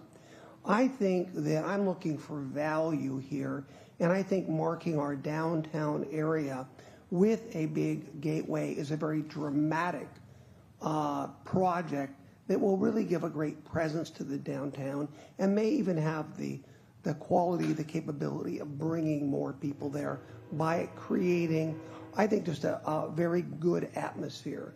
So I'm actually going to rank, I know, Councilmember Whitting, it was number 5. I'm going to rank it as number 1. I'm going to be kind of bold. I think that a lot of these smaller signs won't be that noticed, but I'll tell you, one that everyone will notice will be a gateway sign like this with that kind of presence. I think it will really announce our downtown area as being kind of unique in and of itself, kind of a village concept or whatever. But I would go with that. And I would also agree that number 2, I would go with parking would be my second. And I'm going to diverge from my deputy mayor here in that I think what I want to do is get people out of the car, okay? I want to get them in here, I want to get them parked out of the car, and I want to get them on my streets. When they're on my streets, the next thing they're going to need is pedestrians. And so I actually think that once I get them parked, I want those pedestrian kiosks. I think they're very attractive. Then I want pedestrian directional signs because I want people on their feet walking all over our town. And then finally, again, I know a little different than my deputy mayor. It's fascinating how we all have different perceptions. I would rank vehicle signs as number 5 because I figure, hey, what you're looking for downtown, you know it's downtown, you got to get parking. Get parking, get out, and then I want directionals from there. So that's my ranking. Is number 1 would be the gateway, number 2, parking signs, number 3, pedestrian kiosks, number 4, pedestrian directional signs, and number 5, vehicular directionals. So with that, let's go. I think we have a lot more in store here. Councilmember Johnson. Thank you, Mr. Mayor. Barbara, could you maybe look up and see how much we have in LTAC and give us some ideas if I can answer a few questions on that? Or unless Eric knows. I mean, I don't know who knows LTAC funding. Yeah, unless, Barbara, correct me if I'm wrong, I think we have about 1.5 million in LTAC as of now. Correct. Okay. Let's just stay here for a moment on this. So right now we have 1.5 million in LTAC that is available for usage on specific projects that are eligible if the council decides to move forward. That's money in hand now, right? So the second follow-up question is, and I think, Barbara, you've talked about this before, if the current structure of funds coming in, we can anticipate some funds coming in next year that we probably can estimate about around $900,000. So almost $1 million, almost another $1 million. So theoretically, and how long will these signs take to build? You're probably talking a couple of years out, right? Yeah, we would have to, once we move into the next phase, we'll have a better estimate as far as time. So Council, let's think about this for a moment. We've got 1.5 now. We've got potentially another $1 million coming in or short there on the following year. That's fairly predictable. And it's going to take a couple of years to build out. My suggestion, and it's in the form of a motion or amendment to the motion, that we combine the important one, which everyone has talked about for the most part. At least I've heard 4 people say that parking was, I think, maybe at least 3 or 4 parking was very high. I'd like to combine an amendment that we knock off the gateway and the parking one, contingent that we have the funding, which it looks that we will, and then we look at the other ones as more funding comes in. But this will at least make a clear, substantial direction for parking, which everyone wants to see when they drive by, and it'll make a big statement. We have all the economic development come in with 3 major projects in our downtown core. This is kind of our investment into that by adding the gateways. And what's really going to be nice is that huge gateway down at the south by the fair, that's going to really tie that together on our Meridian corridor. So I believe we have the funding for it. Sure, we could say, well, that's money that could be used for something else. But what are we going to use it for? It's LTAC. It's supposed to be designed for that purpose. It's not our general fund. It's a one-time usage. So I think it's reasonable, unless somebody else has a better use of those funds, for LTAC, I would recommend that we do it. So my amendment to the motion is that we combine parking and the gateway and get that just taken care of in the next couple of years. Okay, there's been a motion that's been put forward. Is there a second? Second. Oh, there is a second. Okay. Just a question, Mr. Mayor. Certainly. We're all in discussion. Anything's fair game. Go ahead. So I was just, we've got a motion to approve the design. Yes. Which I think is separate and distinct from what we do when. So would it be appropriate to take action on the fundamental motion to approve the designs before we start talking about what we do when? Well, Councilmember Whitting, you can actually, the motion to approve can include the prioritization. Those are two issues we're going to include. I would actually prefer that that would be the case. I would prefer that we just continue the prioritization process and see where everyone lands before I put a motion forward, because I don't think we have done enough of vetting. I'm the only one that has gone through all of them, but I have a feeling everybody will. Having said that, the only way that's going to happen is if someone withdraws the motion, okay? Because technically, within the rules of order, that is in order. So I would only ask if you would like to withdraw that motion, or excuse me, let's get legal advice, Attorney Beck.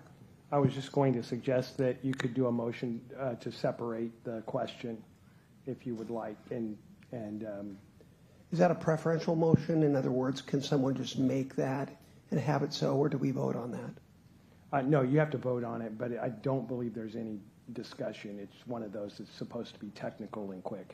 Okay. Well, I would think that would be fair. If you would like to make that motion. I'd like to make that motion. Okay. And I think we have a second. Did I hear a second? Okay. Any discussion on that? All those in favor indicate by saying aye. Aye. Aye. Opposed? Nay?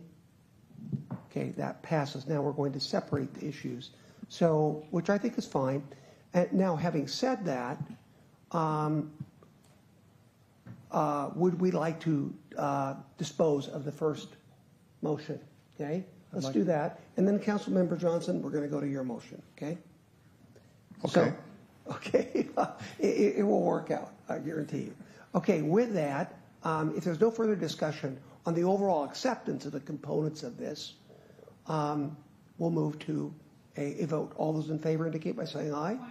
Yes, Councilmember Adler. Mr. Mayor, could you kindly please restate the motion? Yes. Thank you. The motion is to approve the plan as presented with these components in the signage proposal. Thank you. Okay. As to the prioritization, we're going to deal with that in just 1 second. Okay. So all those in favor, if there's no further questions, indicate by saying aye. Aye. Aye. Those opposed, nay. Okay. Now we're going to deal with the second motion, and that is a motion before us to prioritize the gateway and the parking aspect of these components, prioritize those as the first components to proceed with prior to the other three. Is that correct, Councilmember Johnson? Yes, I make a motion that we combine gateway and the parking signage into one unit, and we allocate LTAC funding to pay for it. This will get the largest symbolism out on both sides, north and south, as well as provide immediate direction for cars looking for free parking and various parking throughout our city. This is something that we can take care of now. We have the funding for it now, and therefore I think it's appropriate now. So that is my motion. Okay, there was a second on it, so it was a valid motion. Councilmember Dorr.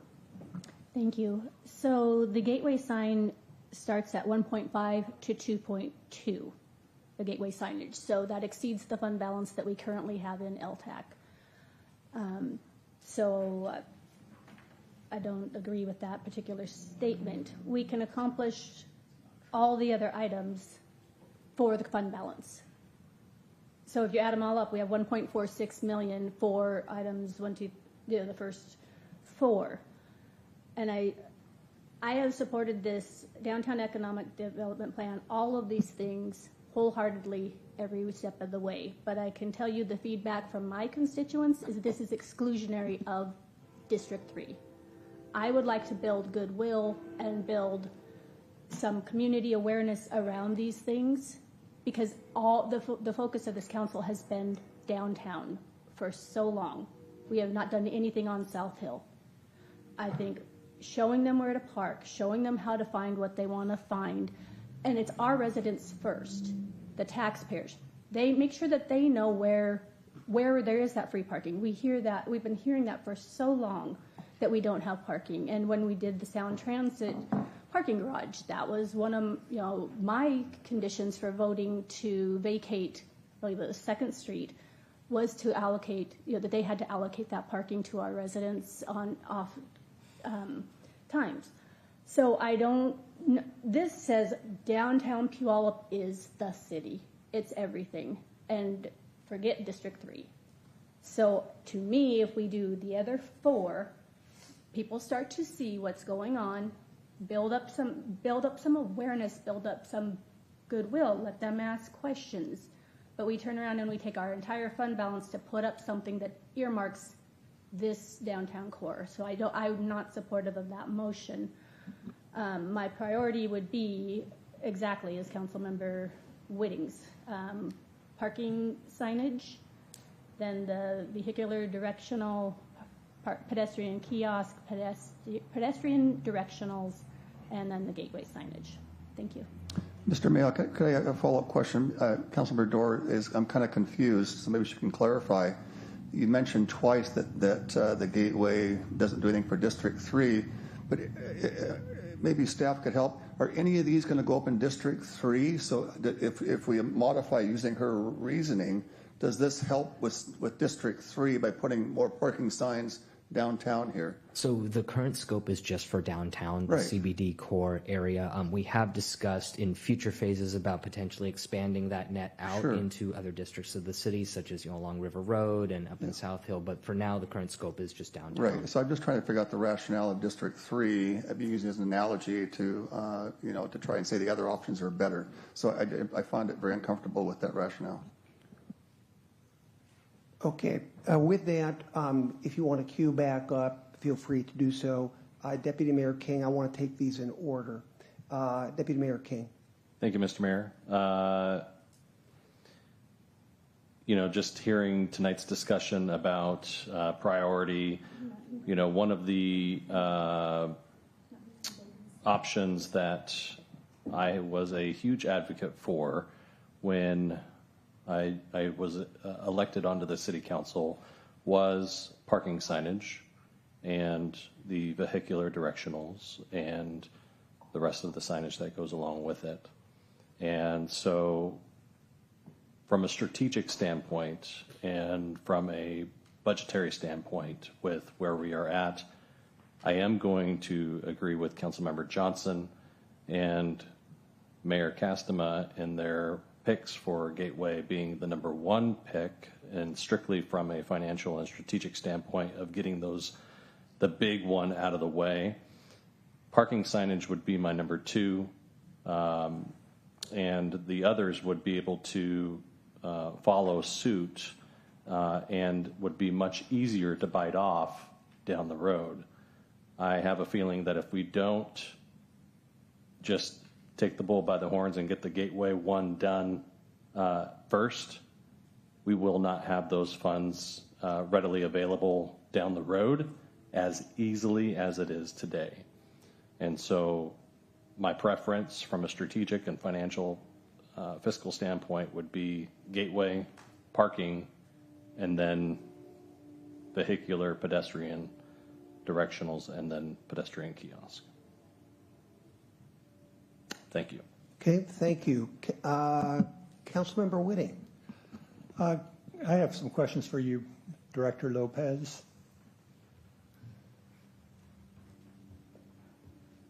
Yes. Can you tell us some of the projects that we've funded with LTAC funding in the recent past? A couple of them have been over at the pavilion, like the audio visual or the acoustics. those sorts of things.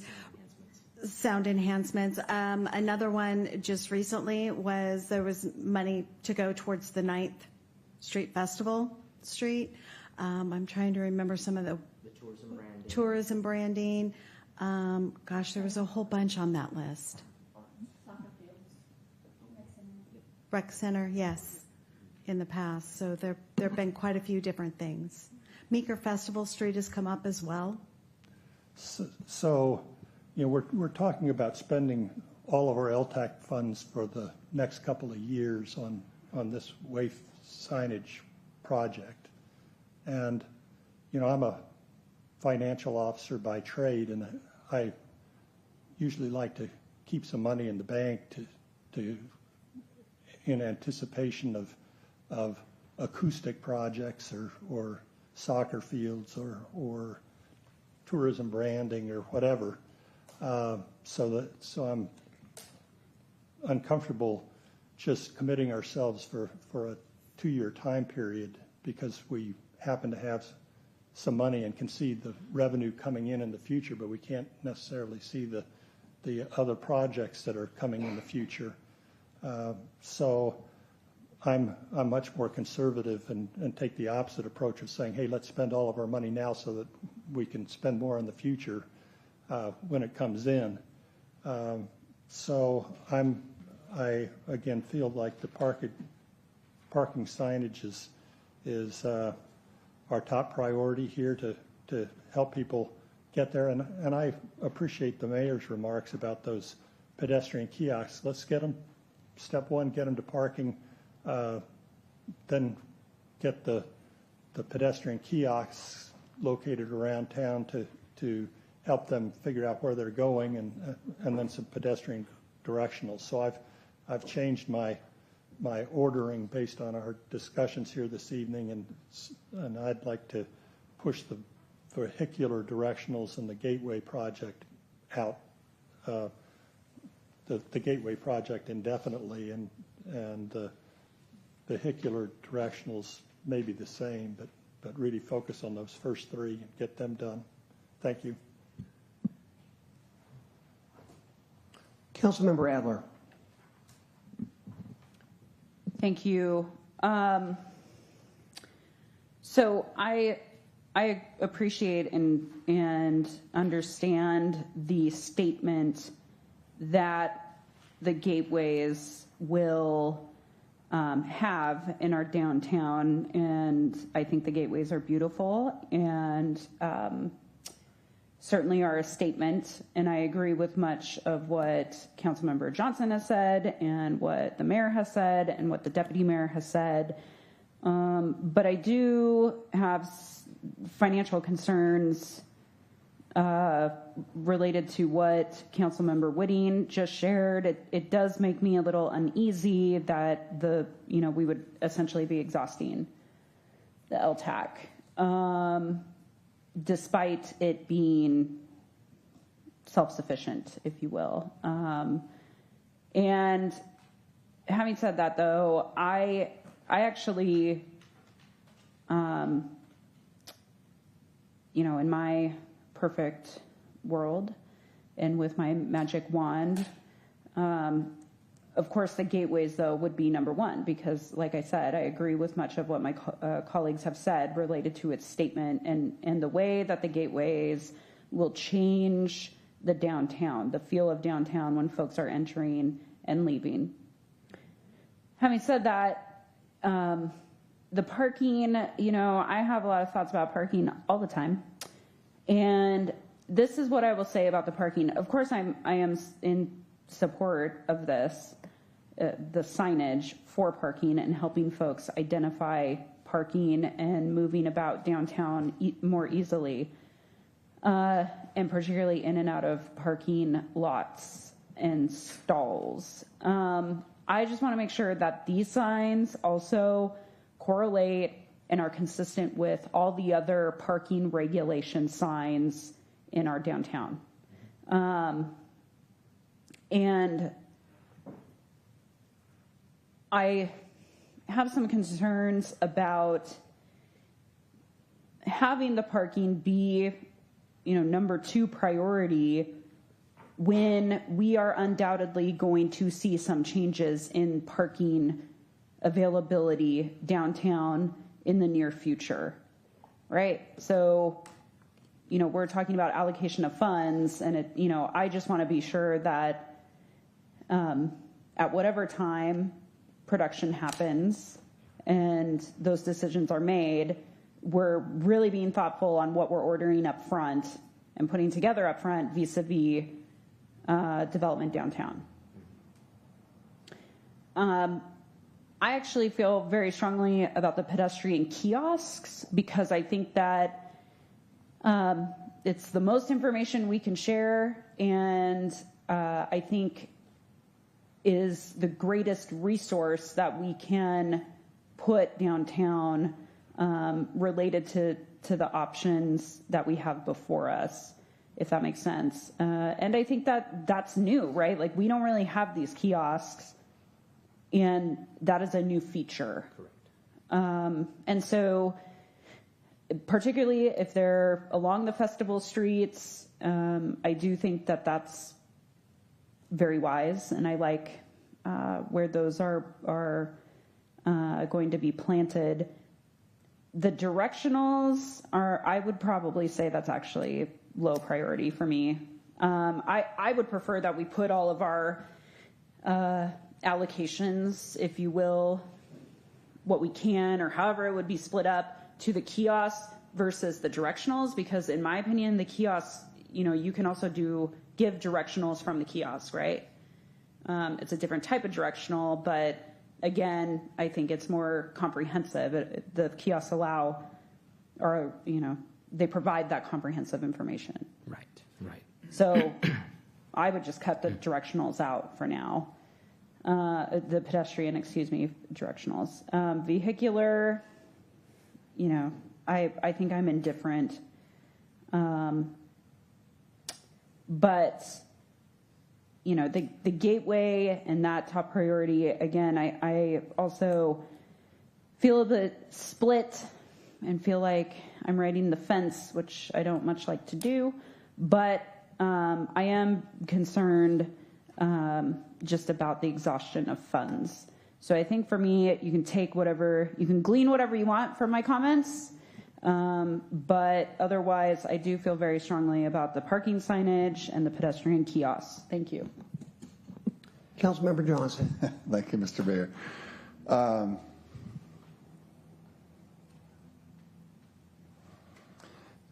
From the kind of assessing of comments that were made tonight, it appears that it could be, unless Councilmember Adler has a tipping point, that we're probably going to be a draw here of 3-3, which at that point the motion would fail, which if that's the will of the council, then so be it. I guess I'm just going to get a little bit personal now and share frustration. I really appreciate the fiscal responsibility, Councilmember Whitting. I do. I think and to me, there's a little bit of, what if scenarios on LTEC money that we're kind of perhaps overly concerned about. This is not our daily budget. It's not our general budget. This is not emergency things like roads and sewers are going to come up. This is kind of uniquely funded money specifically to enhance the vibrancy of our people coming to visit and do business here. And I find it frustrating that we're talking probably 2 years at the very soonest, and we have more than enough to do that with what we have now and the projected coming in next year, and still have money to spare on that.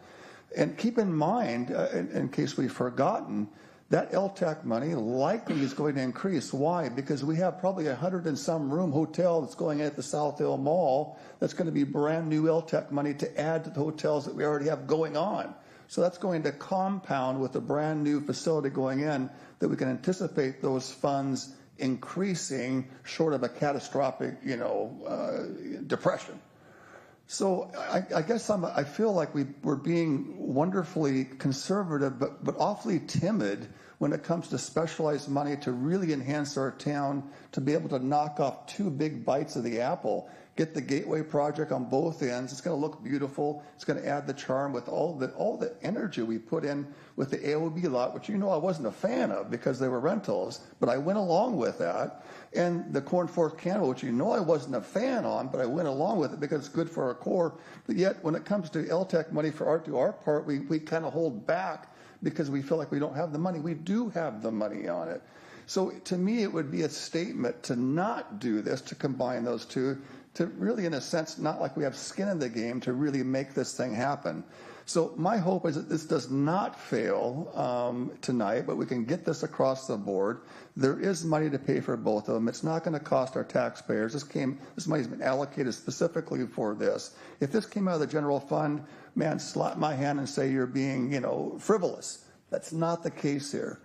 So I would petition my colleagues to reconsider this motion. Let's get up here and put skin in the game, get it done, and then, we probably can tackle these other ones, shortly thereafter. I just hope it doesn't fail. If it did, it would be disappointing to me, and because I feel like it would be, the sky is falling concerns, and I just don't think we should be there. We've got to be bold, courageous, step up and get this thing funded because we have the funding for it right now to do it without hurting us.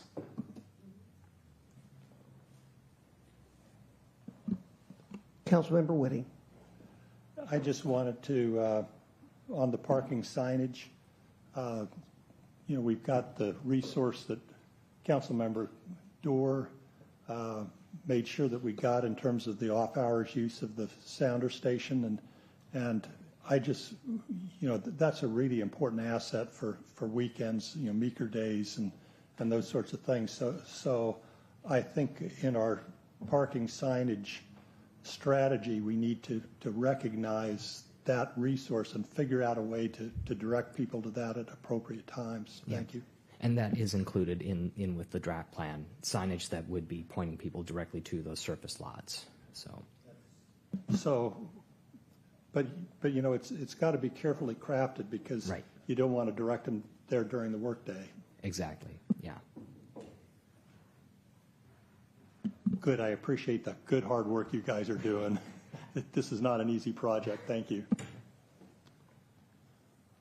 Okay, I don't hear any further discussion. I think we'll do a voice vote first, and we'll see if there's any decision then, and then we'll go to a roll call vote. All those in favor of the motion presented by Councilmember Johnson indicate by saying aye. Aye. Aye. Those opposed, nay. Nay. Okay, I believe, unless you believe it's in question, I believe the vote is 4-3 or 4-2. Do you have a question? Okay, no, then it is. The motion passes. Okay, with that, we will now move on to reports. We have the city manager's report. Yes, thank you. Mayor, just briefly, your next meeting is next Tuesday, April 1st, and the couple items on there at this point are the Main Street Association B&O tax credit. That's the annual consideration of a donation to Main Street, and so that will be before you, and then there will be some code amendments that have to do with just the review of our land use code that planning staff has presented to you before, and so coming back just to provide you with an update on some of these code related amendments. That's not the comprehensive plan, it's just the land use code amendments, and then of course second readings of the ordinances that were approved at first reading tonight. So that will be next week. Thank you, Mr. Mayor. Thank you. We're going to start to my far left. Councilmember Whitting, please. I'm going to pass tonight. Okay, thank you. We'll go to Councilmember Dorr. Thank you, Mr. Mayor. I'd like to reserve my council comments to honor a loss in our community. Babette Kunkel passed away. I had the opportunity to attend her birthday party, her 82nd birthday party, a week ago Saturday, and she passed away this Wednesday. So if, with your permission or indulgence, I would like to read the post from the family. Babette Kunkel passed away peacefully on March 19th at the age of 82. surrounded by her family and closest friends. Babs was born on March 14th, 1943, and raised in Edgewood, Washington. She graduated from Fife High School and Green River College. She raised her own family in Puyallup and worked at Good Samaritan Hospital until retiring. Anyone who knew this spunky, highly driven spirit knows she lived her life to the fullest. If she wasn't working in her garden, she was traveling or kayaking. Babs traveled to over 45 countries, both on her own and with friends. She also traveled around the U.S. with her granddaughter and family. Babs was a trailblazer in her community. She worked to create the Washington Water Trails and her kayak community, and was involved in the Puyallup arts community, and recently received the Arts Downtown Legacy Award. Her donated sculpture, A Beautiful Night, can be enjoyed next to the Puyallup Pavilion. Her celebration of life will be May 31st at the Firefighters Hall here in Puyallup. And my mom and Babs were friends. I had the privilege of knowing Babs since I was 2. And like I said, I got to share that last birthday party with her, and she was full of spunk and love and life. And the conversations we had at that point was that she lived her life her way. But I do think that, I don't know that there's anybody in this chamber probably that does not have knowledge or an interaction with Babs, and she will be very deeply missed. Thank you. Thank you, Councilmember Dorr. Very good comments. I will move to my far right now. Councilmember Johnson. Thank you, Mr. Mayor. Well, first of all, I wanted to thank the council for passing that last amendment. It was a passionate, we all shared passionate opinions on that, and I know it was difficult. So I do appreciate the support on that, and specifically Councilmember Adler. Thank you for that. And thank you for everybody else's comments too. No disrespect for anybody. I don't know everything, and certainly don't know it all by any means, but I am highly confident that once these 2 archways are put in tandem with some of the economic development or downtown core with the brickwork and stuff, it's really going to be special. It's going to make our place downtown even more special. I did also, by the way, take a tour of that large hotel up at the South Hill Mall about a week and a half ago, and it's a very large facility. It's going to have extended stay, so folks that want to stay for a week or 2 weeks or a month or whatever, they'll do that. So it should do very well. The owner is he's been building a lot of hotels. He's based, I think, out of North Dakota, if I recall right. And the Cafaro family had sought them out for investment in our community, and it's a multi-million-dollar investment that they're building there. It's going to have a beautiful workout room, a pool, and some food and so forth. And it's going to really revitalize the mall, to repurpose it, because as you know, malls are shifting, and retail business is becoming more difficult. So this is going to add some economic value to that property. So anyway, just wanted to say I'm very grateful for that, and I know it's going to be a wonderful thing for our downtown core that we'll all be proud of, just like we'll be proud of our AOB and the Cornforth. We're going to be proud of our the new public safety building. All these things are going to, we can all take a piece of the pie of gratitude that we played a small role in helping to provide that for our constituent base. And lastly, I did want to shout out to Marla. I think I missed out last time. So Marla, where's the camera on me? I think is it this one here? I think it's this one. Yeah. Anyway, Marla, good to see you. We'll see you soon. Cheers. Okay. Thank you, as always. Councilmember Adler. Thank you, Mr. Mayor. I will echo Councilmember Dorr's sentiment and comments in memory of Babs Kunkel. I was very honored to know her. I'm very grateful for Babs' love of Puyallup and its people and the arts, and for nature and all of the things that Councilmember Dorr highlighted in her comments. I did not know, I've only known Babs maybe for a decade, and I was always greeted with a hug, and she always encouraged me as a younger person doing this work and being involved in community. And we really lost someone who just exuded pride and positivity and appreciation for Puyallup, and also, has a very terrific family that I know for sure will carry on her legacy and her spirit. And so thank you, Councilmember Dorr, for sharing the statement about Babs and her life and your memories with her. It's definitely a great loss for our community, and I will be keeping her family in my thoughts and prayers. Other than that, I will keep it brief and just say that I'm grateful to be back here in person with all of you. I apologize that my travel schedule has been such that has kept me away from being physically here in the chambers. Unfortunately, I will be virtual next week on April Fool's Day. No fooling. I will be in Washington, D.C. once again, and I am very saddened to miss being at that meeting in person, because we have some very special proclamations I believe will be issued that are very close to my heart. But nonetheless, I will see all of you virtually. And again, Babs, wherever you are, thank you for what you have done for the city of Puyallup. Thank you. Thank you, Councilmember Adler. Deputy Mayor King. Nothing to report on tonight, and be well, be kind. See you next Tuesday. Okay, thank you. I'll just close with reminding people that we're coming up on the Daffodil Parade, which will have a proclamation for, I believe, this next week.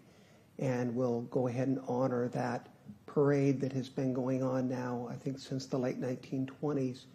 It started as kind of a garden festival, trying to figure out what to do with the surplus daffodils. And then, of course, they went on to the floats. And I can tell you that when I was a kid down at Pullman's Five and Dime, which is now corner of, what is that, Main Street there in Meridian, right on that corner was the hot spot when I was a kid. When I was back in grade school, everybody wanted to be sitting at that point.